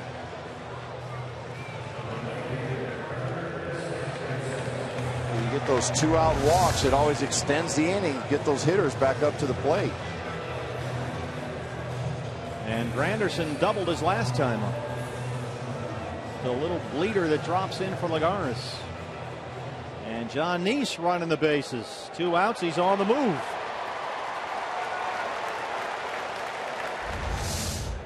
Granderson 1 for 3.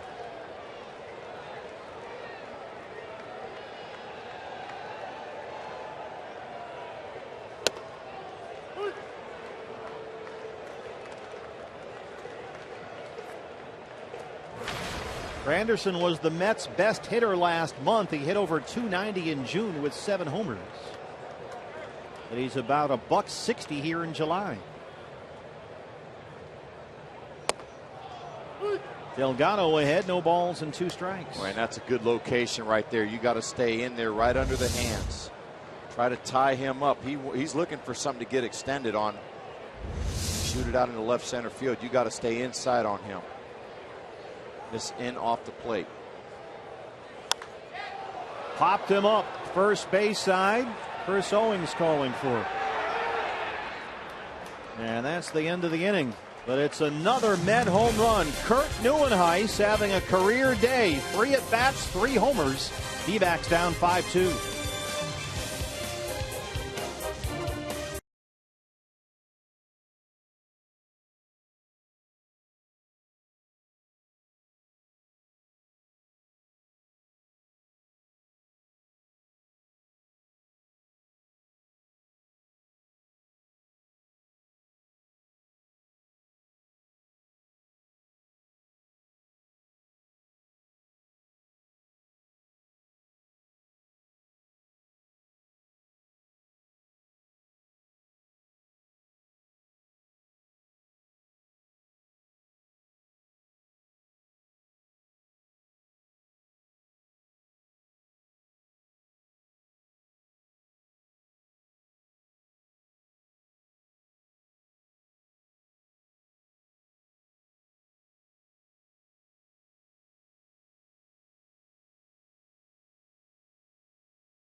From 10:30 to 11:30 in the morning, we'll be at the Cox Solutions store at Tempe Marketplace. The first 200 guests in line get their own A.J. Pollock autograph. That's Saturday morning, July 18th, at Cox Solutions store at Tempe. This will forever be known in Met history as the Kurt Neuenhuis game. He's got 3 homers. Go figure. Nick Ahmed leads off the 6th against John Neese. Diamondbacks have been out hit 10-3. They trail at 5-2.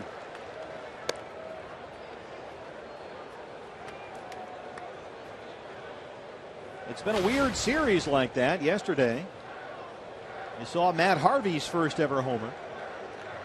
And today, a day that no Met fan could have ever thought was coming. Kurt Neuenhuis, a 3-homer game. And really, with 4 homers being hit by the Mets, we're still in the ball game 5-2. Yeah, only one of the 4 homers was not a solo shot. Neuenhuis' 2-run homer in the 3rd.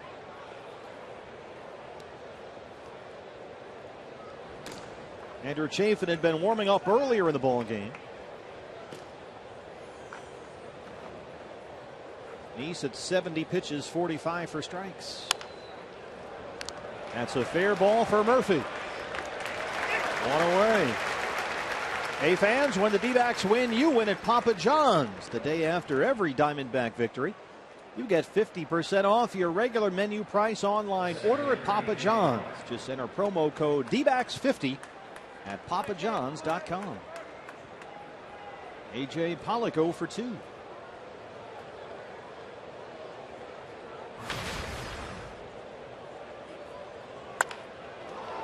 Fly ball, right center field. Backing up is Granderson at the track, and he runs it down. Curtis Granderson.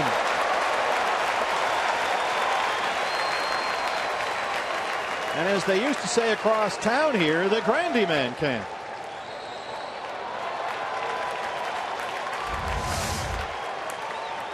Well, it's a tough play for Granderson, flipping his shades down. Nice play. Unfortunately for Chris Pollock, losing an extra base hit on that one. So 2 down for Goldie, who homered his last time up, his 21st of the year. RBI number 70. And that leads the major leagues.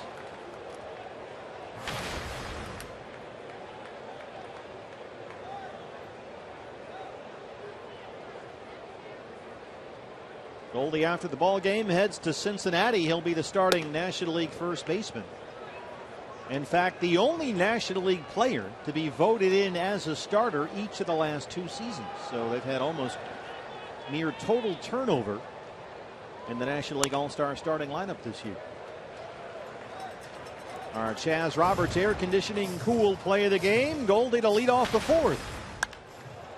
Drives it the other way out to right center. Oh, and he got it. 21. And he got a pitch up out belt high. In his wheelhouse. 1-2.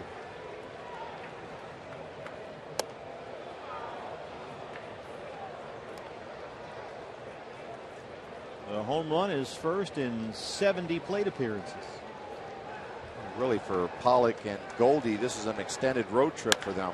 Sure is. Slow roller in the hole. Murphy in front of Tejada.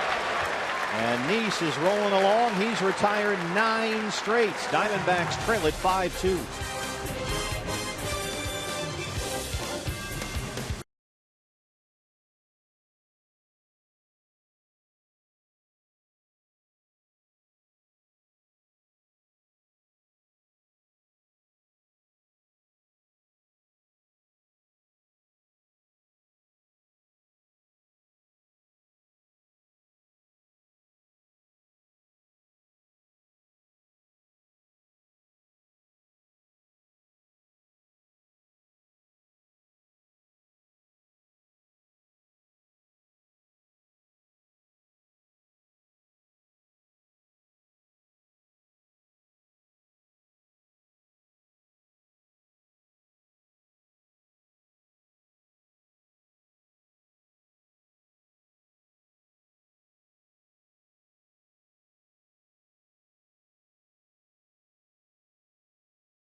Lead off the rotation. It's been reshuffled when the Diamondbacks come out of the All-Star break, so Robbie will get that start on Friday.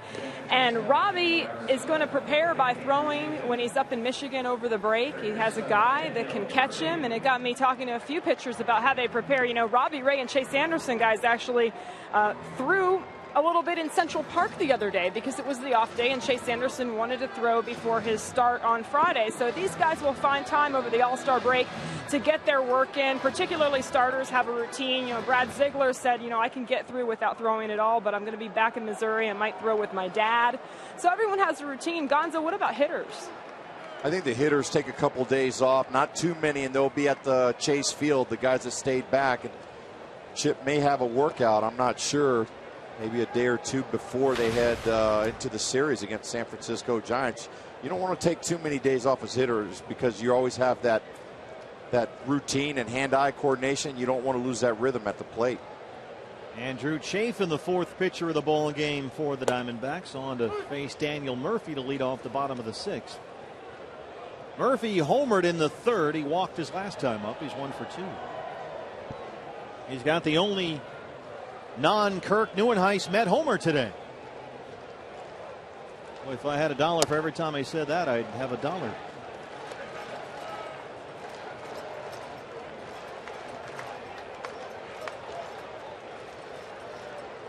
the problem with Neuenhuis hitting those homers is now in New York City, every time he comes to the plate, they're going to be expecting that. I don't know. I think maybe the stars just aligned today because this is certainly an anomaly. Well, he came into the ball game hitting .091 with no homers and 2 RBIs. That's just in the National League. He had only 22 at bats for the 10 minutes he was with the Angels earlier this year. A guy the Mets actually let go and then brought back. Sold to the Angels at the end of May. Lasted a few weeks in Anaheim, put back on waivers, and the Mets picked him up.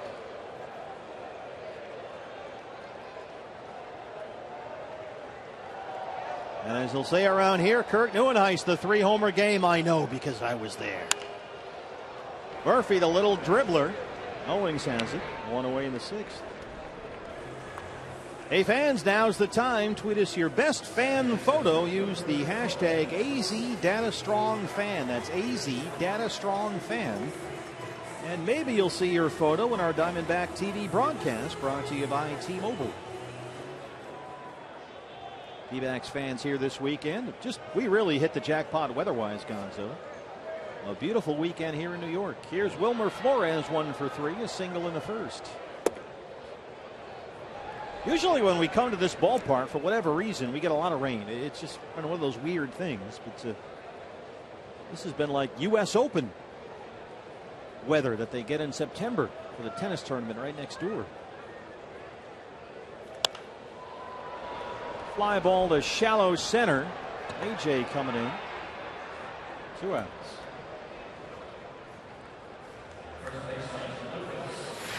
Lucas Duda. Duda walked. He's 0 for 2. Has homered in each of the first 2 games of this series.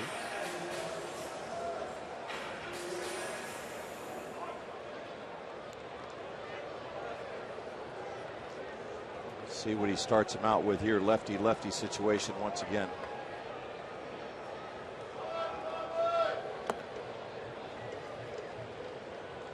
Chafin lost his footing on the mound that time.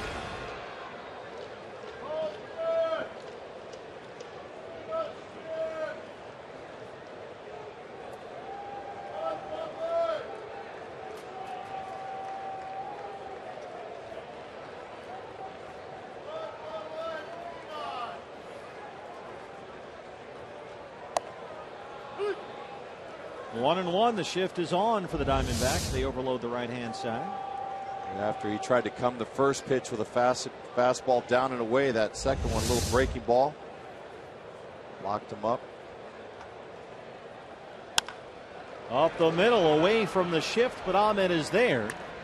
And Andrew Chafin works a much-needed 1, 2, 3, 6th inning. Diamondbacks trail the Mets 5-2.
Field. Get your tickets right now at dbacks.com. Next Saturday, July 18th, the A.J. Pollock Star Wars bobblehead, courtesy of Cox Communications. And then Sunday, July 19th, for your sad feet, get a pair of D-backs Fun Socks. Here they are, Bob Brenly's favorite. And on the 25th of this month, complete that bobblehead collection. This is an absolute must-have item. The Randy Johnson Hall of Fame bobblehead, courtesy of Fry's Food Stores. Get your tickets right now, dbacks.com. Some big giveaway dates coming up this month at Chase Field. Yasmani Tomas leads off the 7th against John Neese, who's retired 9 straight. Tomas so far 0 for 2. Gonzo, did anybody when you were playing ever have a 6-man rotation? Had that idea even been thought of when you were playing? Never thought of it. Well, the Mets are using one right now. They kind of go on and off with it, trying to protect some of these young arms and some Tommy John guys. And they like to cap some innings for some of their pitchers. That's become a big concern with Matt Harvey, among others. But none of the Mets pitchers seem to like the 6-man rotation. They actually started it once earlier this year, then kind of scrapped it. Now they're back on the 6-man rotation. Tomas drives it to center. Lagares backing up on the ball, and he'll have to play it off the wall. We mentioned how he plays very shallow out there, and Tomas lines one over his head for his 15th double. Yeah, you talked about that yesterday's ball game, how shallow he plays, and sooner or later he's going to get burned on it, and he did right there. Tomas got a nice swing on it. Ball over the outer half of the plate, stayed right up the middle, drive it out to center field for a double. You can see center of your screen right there. Lagares was in, shaded over toward right center. No chance to get that one, though. It's off the base of the wall. There's a lot of room out there. 4-0 to the apple in straightaway center. Wellington Castillo now. A lot of the Mets pitchers have complained about the 6-man rotation, and now with Steven Matz out, he was supposed to pitch today. Nice has picked up the start on regular rest. They said this weekend they'll probably go back to the 5-man rotation for the second time this year after the All-Star break. That's become a hot topic here in New York. Yeah, and I think the only other time I heard of something crazy like that was Colorado Rockies. Yeah. Remember, they were going on pitch counts. So you had a starter that was going to go out there and throw 50, 60 pitches and then come out of the game. And in Colorado, those guys only get about 2 innings in. And all kinds of theories out there. They used to do it in Houston, and I think they've done it lately in Tampa Bay, is take the starting pitcher out before he goes through the order 3 times, because the numbers will tell you that once the hitters get a third look at the starting pitcher, the batting averages go way up. Well, I think there's a lot of different theories. People could talk about the wear and tear these guys have as younger players, how they play, and year round and things like that. Or you see a swing and a miss by Castillo, or the simple fact that there's more specialized pitchers in the game. You have like setup guys, closers, and all these guys have to get in games sometimes, and they get their pitch count up.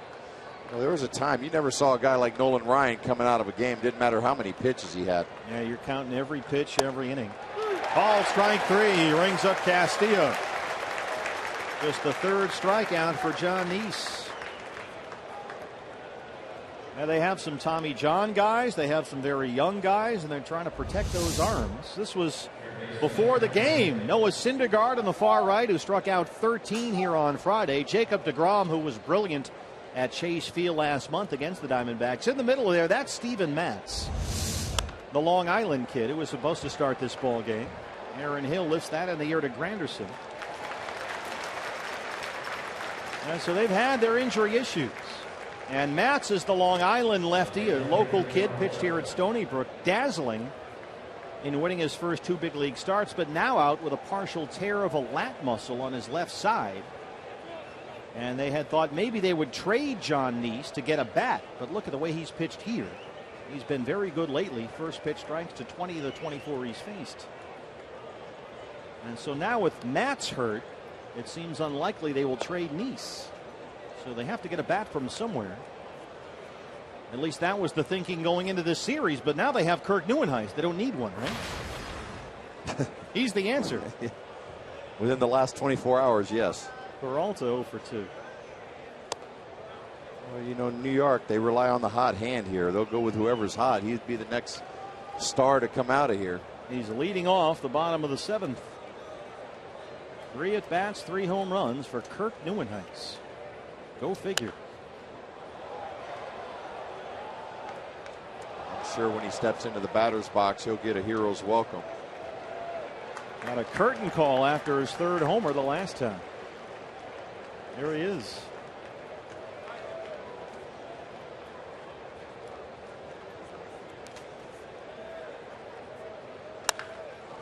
Base hit into right.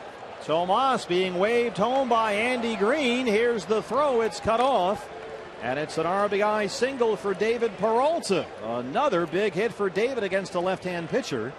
And the Diamondbacks are back within 2. It's 5-3. Nice job by Peralta to pick up that 2-out hit, especially after Castillo struck out looking, wasn't able to move the runner over. You see a pitch down in the strike zone, turns on it, hits it out into right field.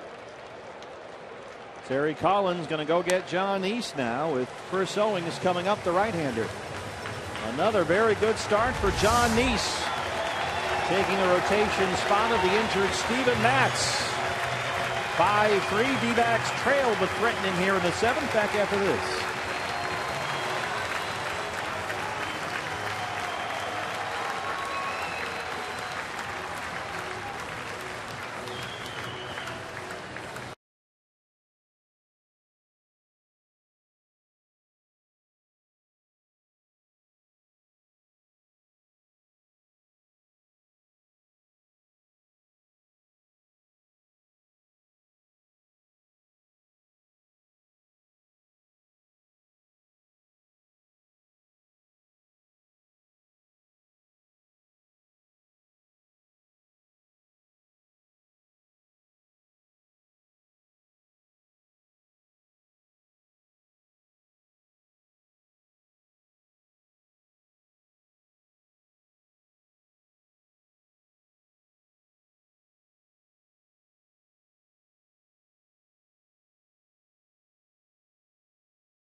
Baseball is presented by Sanderson Ford, City Field in Flushing. Steve Berthiaume, Luis Gonzalez, Jody Jackson with you. And the new pitcher for the Mets, the right-hander Henry Mejia, his first big league appearance this year. Terry Collins had said he wanted Mejia to get at least some action today before the All-Star break. He is back from an 80-game suspension for violating MLB's Joint Drug Prevention and Treatment Program. And his first appearance of the year comes against Chris Owings with 2 outs and David Peralta at first. He's a 4-pitch guy, fastball, curveball, slider, change.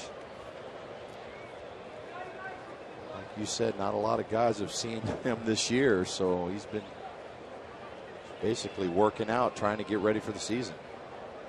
Pitcher spot is due up next for the Diamondbacks. Cliff Pennington in the on-deck circle. And Owings ahead, 2 balls and no strikes. Numbers on Mejia from last year.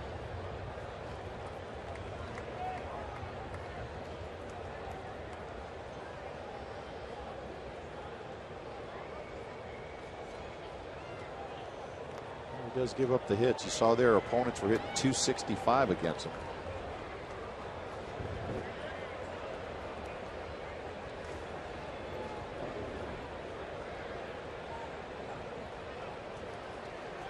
Came back from the suspension and had elbow trouble. Was on the DL first week of April. Elbow inflammation. 28 saves last year, 18 after the All-Star break. Owings ahead though, 3-0.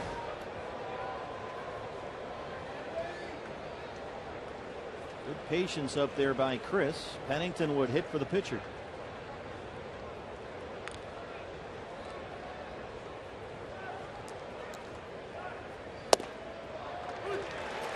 Bring one.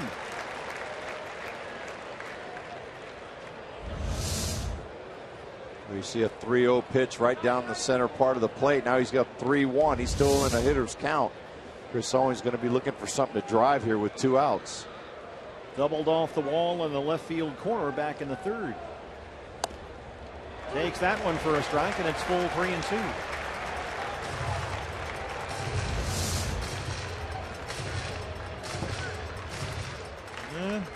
Enough for Trip Gibson back there.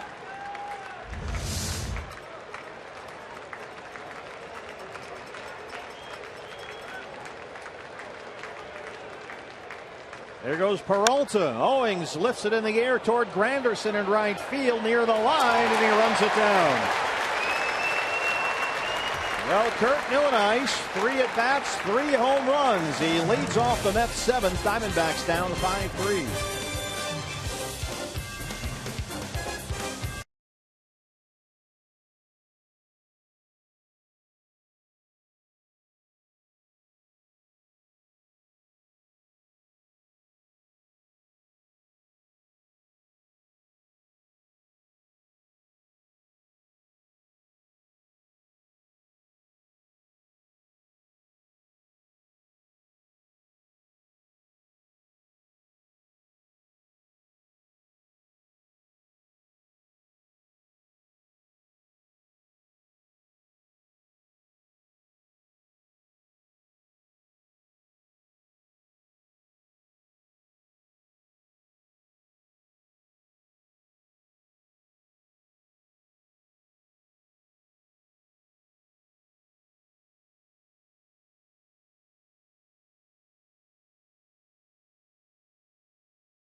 Arizona is brought to you in part by Oregano's Pizza Bistro, your neighborhood pizza joint. We are athletic supporters.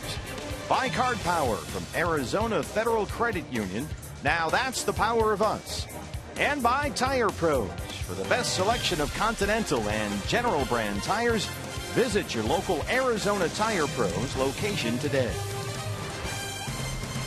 A walk across the Shea Bridge here, connecting center field and right field at Citi Field. Steve Berthiaume, Luis Gonzalez, Jody Jackson along the way. What a day for Kurt Neuenhuis of the Mets. He is your Arizona Federal Credit Union Power Player of the game. The 10th player in Met history with a 3-homer game. He's been up 3 times. He's homered 3 times. Right there. And the unusual part for Neuenhuis, besides him hitting 3 homers in a season, let alone a game, is that he's the first player in Met history with a 3-home run game at home, both at Shea and Citi Field. Yeah, that's hard to believe, knowing all the history that the Mets have had and all the great players that have come through here. And they got a curtain call after the last one, and sure enough, Neuenhuis will lead off the 7th. The first 2 homers came against Ruby De La Rosa, the last one against Randall Delgado, but now he's up there against a lefty. It's Andrew Chafin.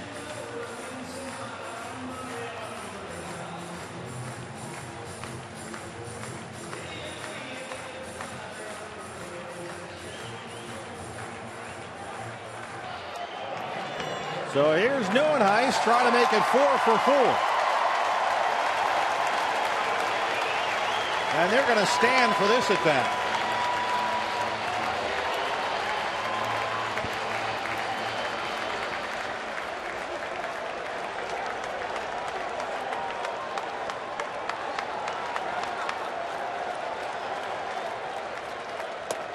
Strike 1. If he's going to hit a homer off of this guy, he's going to have to earn it because he's pretty tough against left-handed hitters.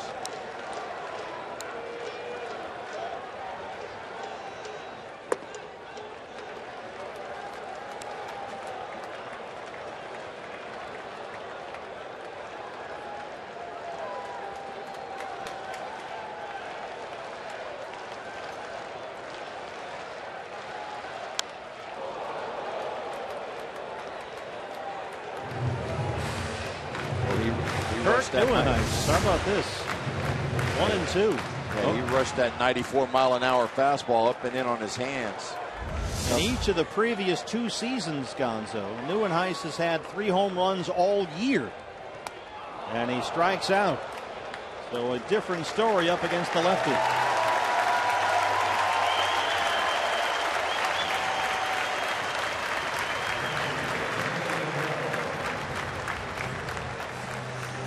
First strikeout for Chafin. Here's Johnny Manel, the catcher.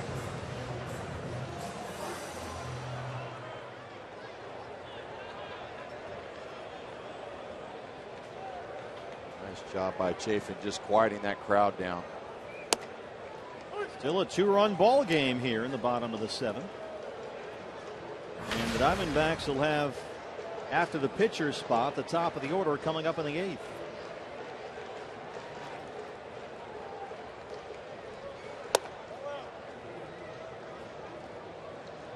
That looked like a pretty good pitch. He called that one out.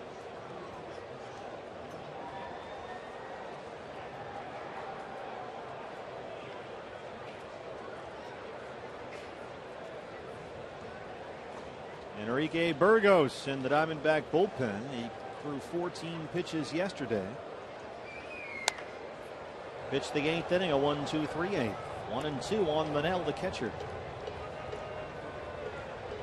Bobby Pawnell warming up for the Mets.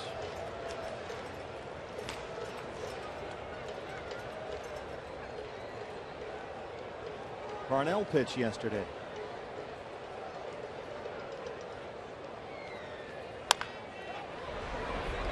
A 2-hopper to Goldie. He'll take it himself. 2 up, 2 down.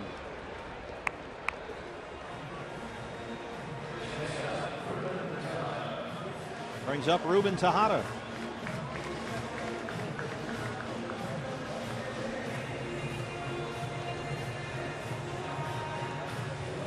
Tejada singled in the 3rd. He's 1 for 3. 3 for 11 in the series.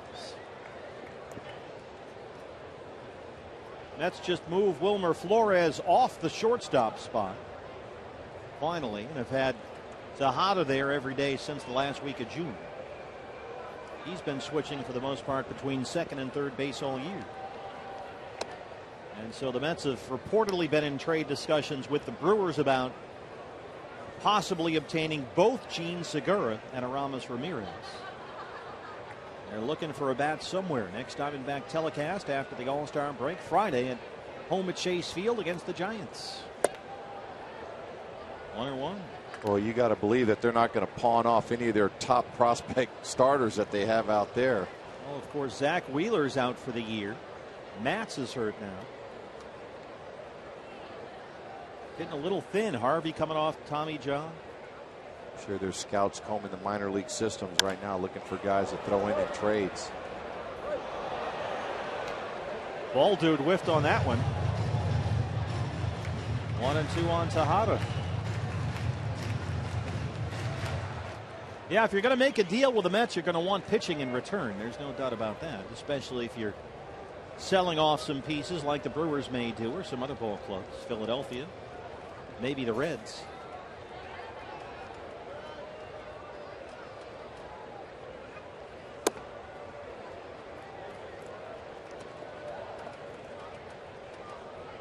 Although the Mets do have some young infield prospects in the minor leagues they like a lot.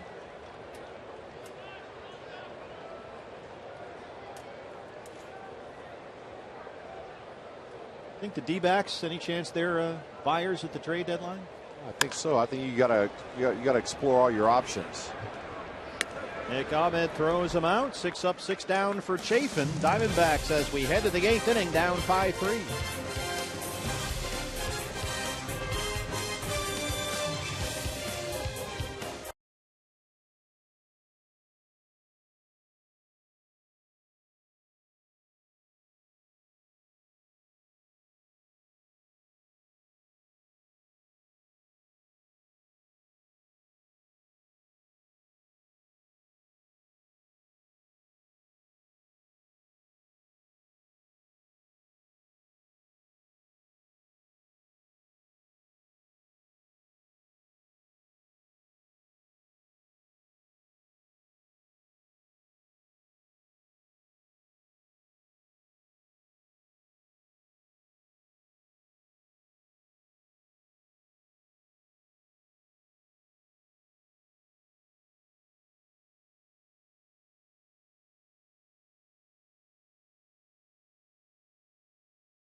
Well, a Kurt Neuenhuis curtain call, never a good sign. The Cox Gig Life high-speed highlights, but it's still a close ball game here despite 4 Met homers.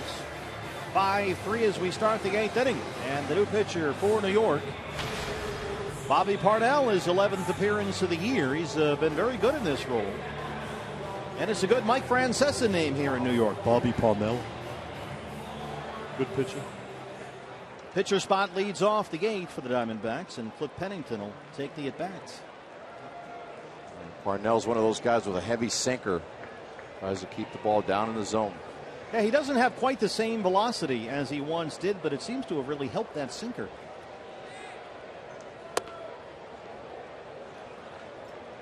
You see that ball diving down in the strike zone. As a hitter, you got to try to look for something up. One hop due to the backhander. He'll take it himself. One away.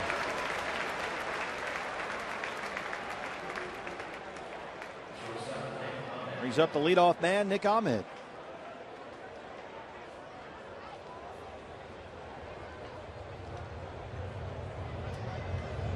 We're up here in the Northeast, and Chip Hale, a guest on the latest episode of the D-Backs podcast, was talking to us about Nick Ahmed, and he said, you know, the one thing that people should know about Nick, and this is from the manager's perspective, keep in mind, is that this is a tough kid. He's a tough kid. He's not going to give an inch. A New England kid from UConn, back up here in the Northeast.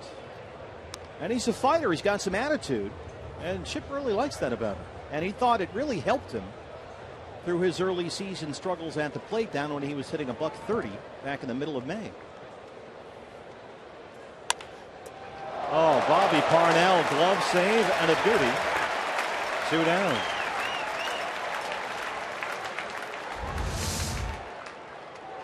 You see that pitch down in the zone. He lined it right back to him.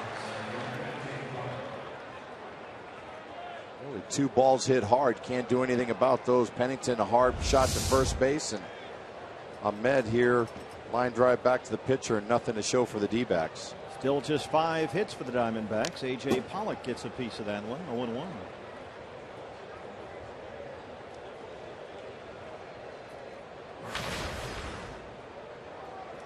Doubles by Owings and Tomas. The Goldie solo homer. Singles by Castillo and Peralta. That's been it.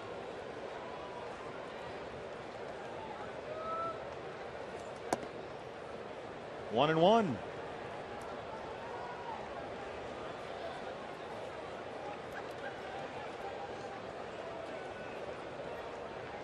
AJ 0 for 3 so far.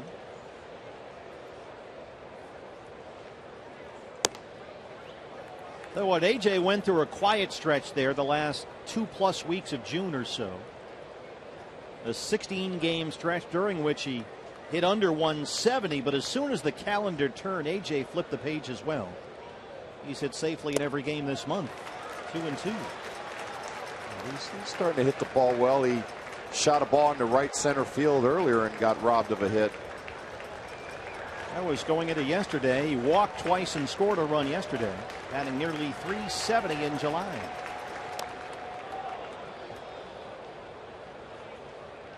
I think AJ'd like to see him get a hit here and go into the All-Star game hitting right at 300. He's at 299 right now. Trying to get a base runner for Goldie, who's on deck. He did not go. Bill Welke down there. It's full 3-2. You see the side angle here on the check swing. Good call by Welke.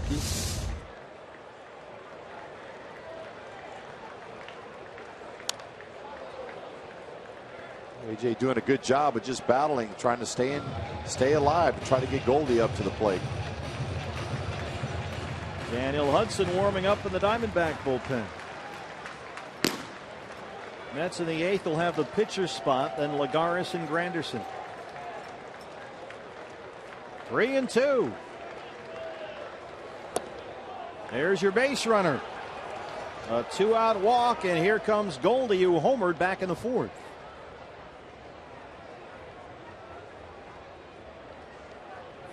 This was Goldie to lead off the inning. against John Neese. His 21st of the year, RBI number 70 on the season. Well, that was a nice swing. We hadn't seen that long ball in a while. Sure had to feel good. Let's see if we can catch another one right here. Lightning in a bottle. His first homer since June 24th at Coors Field. There's strike one.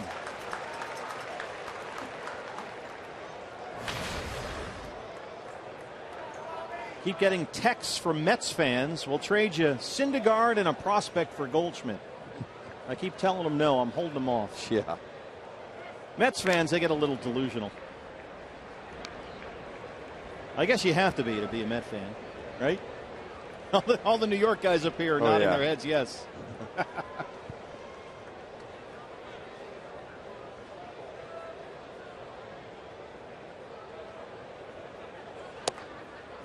1-1. You know Parnell's going to be extra cautious here pitching to Goldie. We're hoping that he tries to make him sneak one by him and make a mistake here.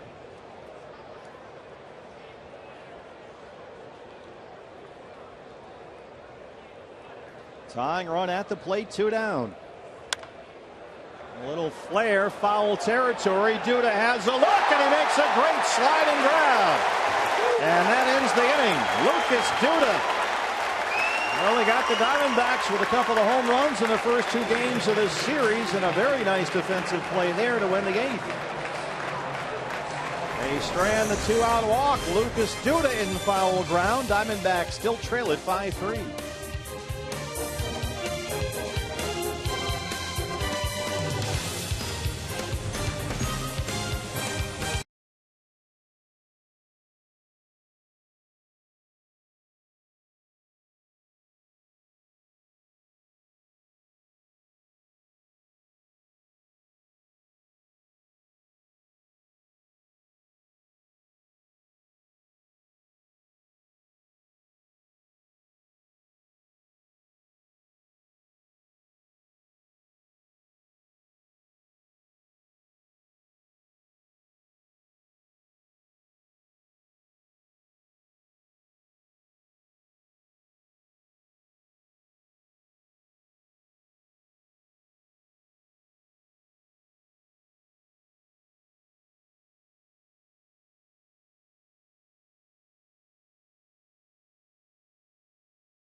By 3, bottom of the 8th inning, our Gila River game summary. This is going to be forever known in Met lore as the Kirk Neuenhuis game, his first career 3-homer game, the first Met in history to have a 3-home run game at home, either at Shea Stadium or here at Citi Field. Goldie has homered for the Diamondbacks, his 21st of the year. Only 5 hits for Arizona. And Daniel Hudson on to work the bottom of the 8th inning, his 33rd appearance. Pitcher spot will lead it off for the Mets, and Danny Munoz will hit for Bobby Parnell. Munoz has been up and down from the minor leagues all season. Just brought back for the 5th time when Steven Matz went on the DL at the start of this series. How about that? It's the first half of the year, Gonzo, and this poor kid's been up and down from the minors 5 times.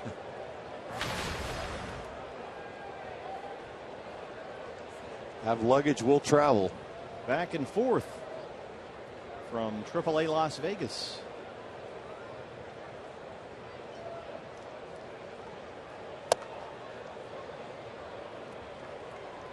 He couldn't be in any two bigger cities, huh? Vegas and New York City. You can get into a little trouble in both places. 1-1 on Danny Munoz. Munoz just 2 for 24 at the plate this year. Lifts it toward the left field corner, but it's drifting in the seats and foul. Hey fans, don't forget, now's the time. Tweet us your strongest fan photo. Just use the hashtag AZDataStrongFan. That's AZDataStrongFan. And your photo might make it onto our Diamondback broadcast, brought to you by T-Mobile. Photos are going to start right after the All-Star break here on Fox Sports Arizona. The Brenly Committee is back in session. Broken bat. That thing shattered in half.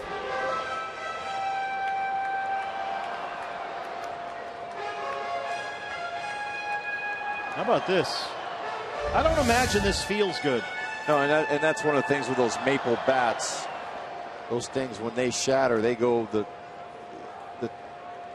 barrel end of it could end up in the bleachers. It's happened already a couple times this season. Well, that's something that used to be an enormous problem 5-6 years ago, and Major League Baseball has done a great job of raising the standards for the quality of the maple wood that they use. And you don't see that nearly as often. 1-2 on Danny Munoz.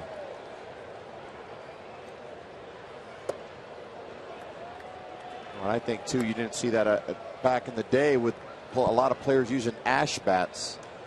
Different type of wood. Now a lot of these guys have gone to maple. Familia got his 26th save. Yesterday, he has saved the first 2 games of this series, and he's warming up in the Met bullpen. Diamondbacks in the ninth will have Tomas, Castillo, Hill, 4, 5, and 6. Munoz, that's a fair ball, and by a diving Goldie. It caroms off the seats, and Munoz is going to hustle into second. Tomas overruns it, and he's in there with a double. Yasmani had a shot at Munoz. It caromed off the seats out there and straight to him, but he overran the ball.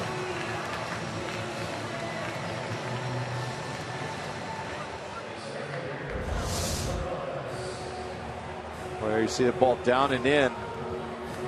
Past the diving Paul Goldschmidt at first base, almost like the one Granderson hit earlier in the ball game. They rule it a double for Munoz, just his 3rd hit this year, and he's in scoring position for Juan Lagares, the center fielder. So some work to do here for Huddy, trying to keep it a 5-3 ball game. Lagares singled his last time up. He's 1 for 3.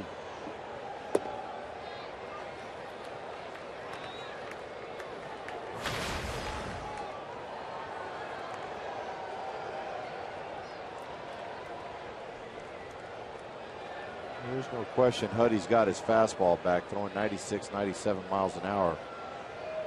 Been one of the great signs of this season. He's hit 98 and 99 fairly consistently.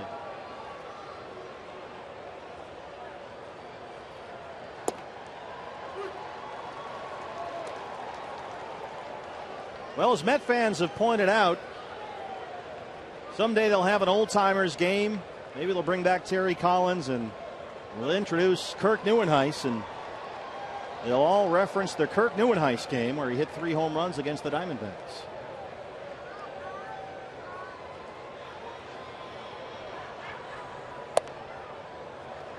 And like you said, the first guy ever to do it at home. 10th player in Met history with a 3 home run game. The first ever to do it in their home park, either at Shea Stadium or here at Citi Field. That is weird, wild stuff. 2-1 to Lagares. Granderson, the leadoff man, is on deck.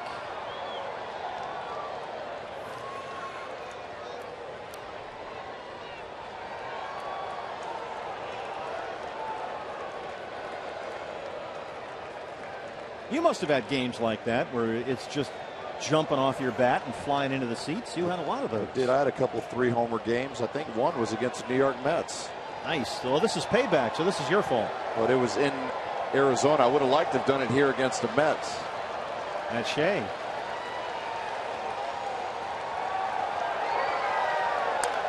Is there any rational explanation other than just pitchers hanging sliders or something? Yeah, just leaving balls up in the zone, and you just get good swings that day. You just feel pretty good at the ballpark. Just seems like everything you hit, you're elevating up in the air and it's going out. There's really no rhyme or reason for the way things like that happen. Kirk Neuenhuis, 3 home runs all of last year and 3 home runs the entire season before that. But he's got 3 here today. 2-2. That one gets behind Welly, nowhere for Munoz to go. And it's a full count on Lagares. The only team to sweep a series in at least 3 games and scoring all their runs in that series on home runs. The 1960 Baltimore Orioles. They had 13 runs on homers in that 3-game set back in August of 1960. The Mets hit 2 homers on Friday, 3 yesterday, and 4 today. 3-2 pitch.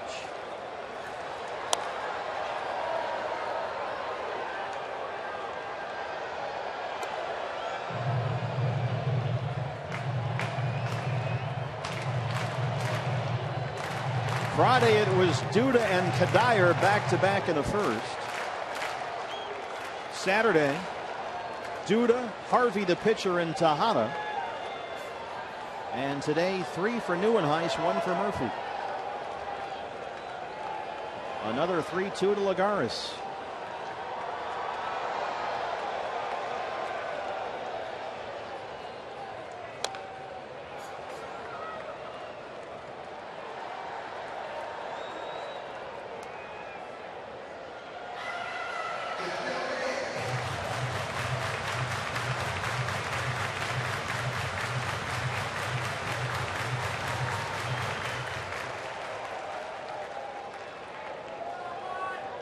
Count here with a man on second. See what Huddy wants to come with here. Need to keep it a 2-run deficit. Munoz on second, nobody out. Got him. 96 right by him. 1 down in the 8th.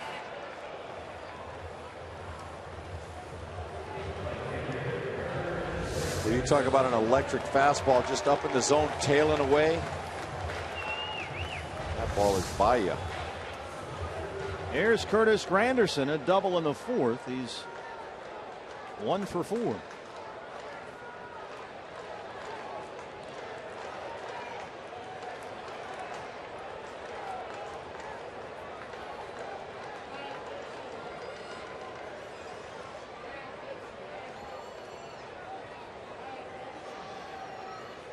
This is a guy you got to be careful with, Granderson, because he's a veteran player. He's been in these spots before.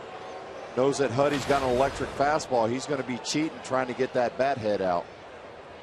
He's done a much better job this year, Curtis Granderson, of not getting too pull happy. That's what led to his success at Yankee Stadium with that tiny little right field. He's learned to use the whole field more this year here at City. Here's the strike, 0-1.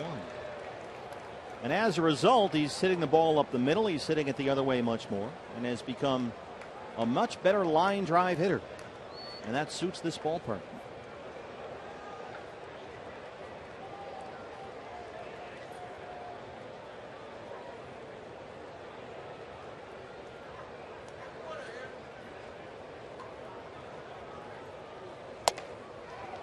And I guess if you play in Yankee Stadium for a while, then you come here, Gonzo. As a left-hand hitter, that's an adjustment that you just have to make. A huge adjustment that you have to make, because over there, most left-handed hitters get there and they try to pull everything in that ballpark. And you can see this enormous outfield here at City, 408 to dead center. A lot of room out there. Yankee Stadium, he'd try and pull everything to that short little right field porch. Huddy ahead 0-2. Got him. The throw down to second. Munoz wandered off the bag, but he's back in time. 2 down. Here's Murphy. Boy, nice job by Hudson to give up the double to lead off the inning, come right back and strike out the next 2 hitters. Here you see a fastball up and away. Granderson not able to catch up to Castillo, trying to get the runner sleeping at second. He was well off the bag. And with first base open and the right hand hitting Flores on deck, they'll put Murphy aboard and work to the righty. Murphy homered back in the third, the only non-Neuenhuis Met homer today.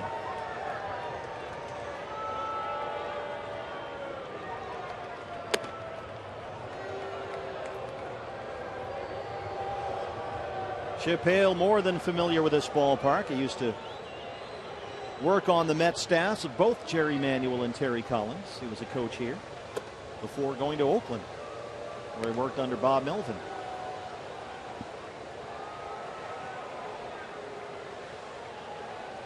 Yeah, this is the right move right here to try to face the right-handing Flores. So 2 on, 2 outs for Flores, who's 1 for 4, a single in the first.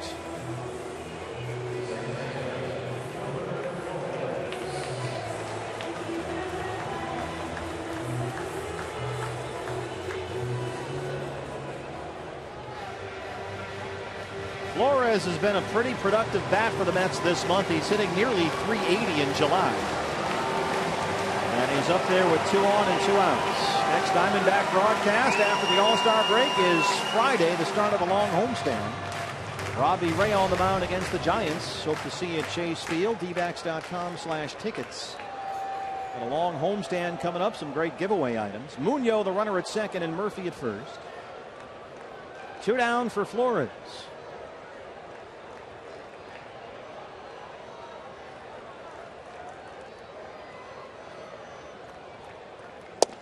Strike 1. Nice job by Huddy getting ahead early in the count. Do you see differences in him, Daniel Hudson, the reliever, versus Daniel Hudson, the starter, from before the Tommy Johns? You know, I think now he's kind of adapted to his role. And I know there was a lot of talk whether they should put him back in the starting rotation. But, you know, coming off 2 Tommy John surgeries, I know how tough it is for 1, much less 2. Because you've had one. Right? I had one, yes. And, I mean, this guy he's come back electric. I mean, he's got great stuff.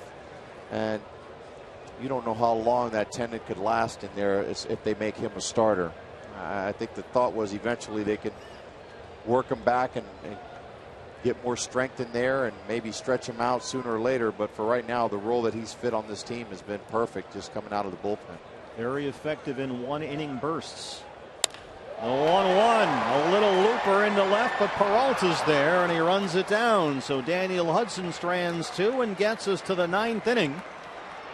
Here's what's next, brought to you by CenturyLink. Yasmani Tomas leads off the 9th. Diamondbacks down 5-3.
With 26 saves. We saw him last night throw nothing but 99 at the Diamondbacks, and he'll try and make it 3 for 3 to close out the first half in a Mets sweep. Defensive changes behind him. Terry Collins replaces his gold-gloved center fielder. Kurt Neuenhuis moves from left to center, and John Mayberry Jr. takes over in left. That's a strange move. I don't know unless there's some type of injury that he has that we may not know about. 26 for 28 in his save opportunities, including the first 2 games of this series. He's given up just 2 earned runs in his last 23 innings. And this guy throws gas if you haven't seen him yet.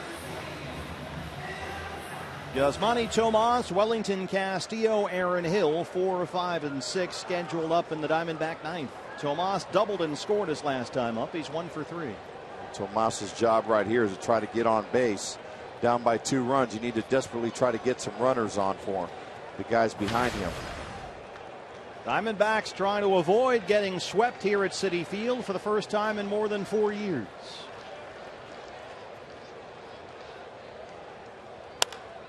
First pitch swinging, lifts it in the air to right. Granderson runs it down. 1 pitch, 1 out for Familia.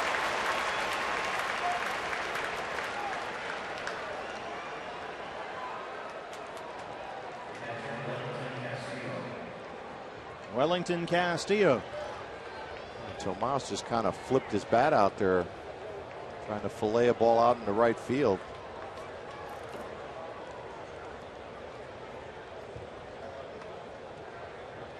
Well, Castillo has faced Familia twice in this series, had an RBI single against him in the 9th inning on Friday. Grounded out yesterday.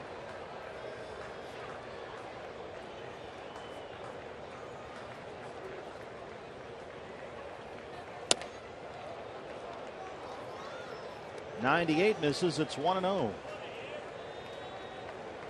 98, and that looks like it's getting on you in a hurry. That's because it is.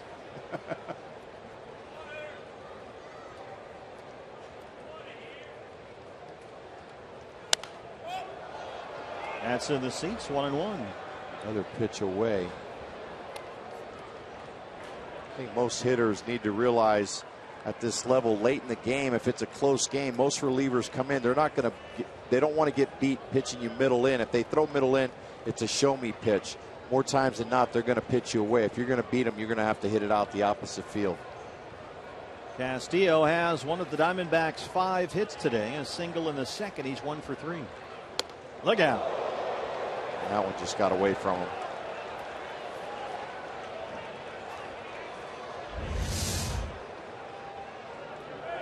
Wanted to be a breaking ball there. It was just a cement mixer. Didn't do anything. It's an 89-mile-an-hour breaking ball.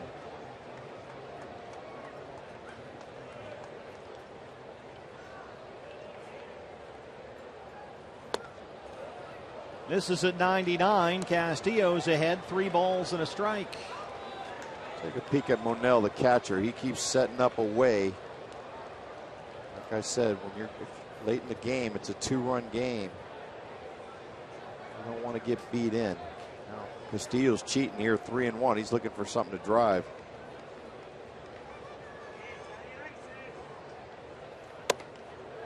Ball 4 misses again at 99. There's your base runner. And the Diamondbacks in the 9th inning with 1 out will get the tying run to the plate. They're going to recall Aaron Hill here.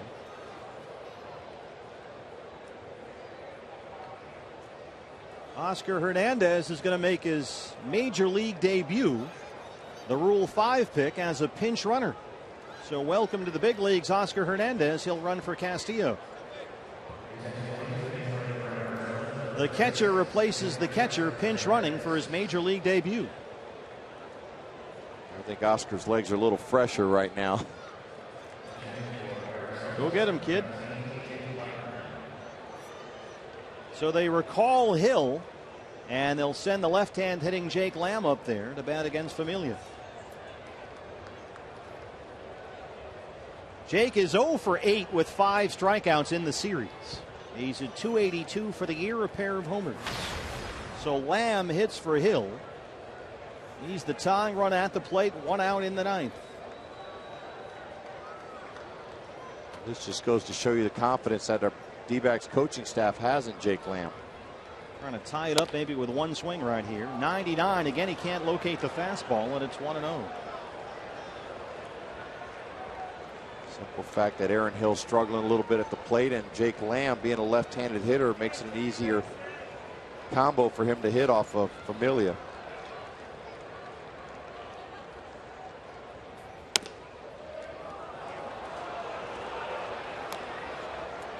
Now Murphy's going to come in here from third. Linnell from behind the plate to sort this out. So far, 8 pitches for Familia and only 2 strikes. That's brought Dan Worthen out, the pitching coach.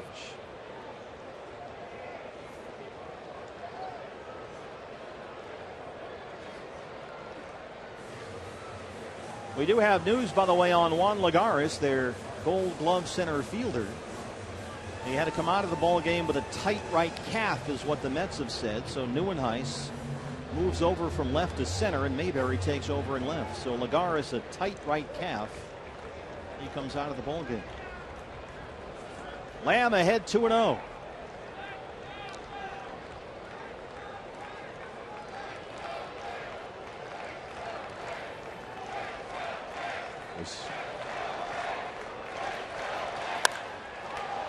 Center field. Neuenhuis back it up, drifting toward the gap in left center, and he runs it down on the track. 2 down. Jake Lamb got a 2-0 pitch, got a good swing on it, didn't get enough though to left center field at one of the deepest parts of the ballpark here. So it's up to David Peralta with 2 down. This one pitch down, trying to find that gap out there.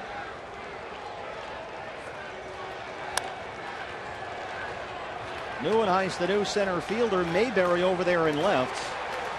And Neuenhuis able to get to it. So here's Peralta, who had an RBI single his last time up. He's 1 for 3. Tying run at the plate, 2 outs. Fly ball left field. Mayberry has got room, and the Mets sweep the series.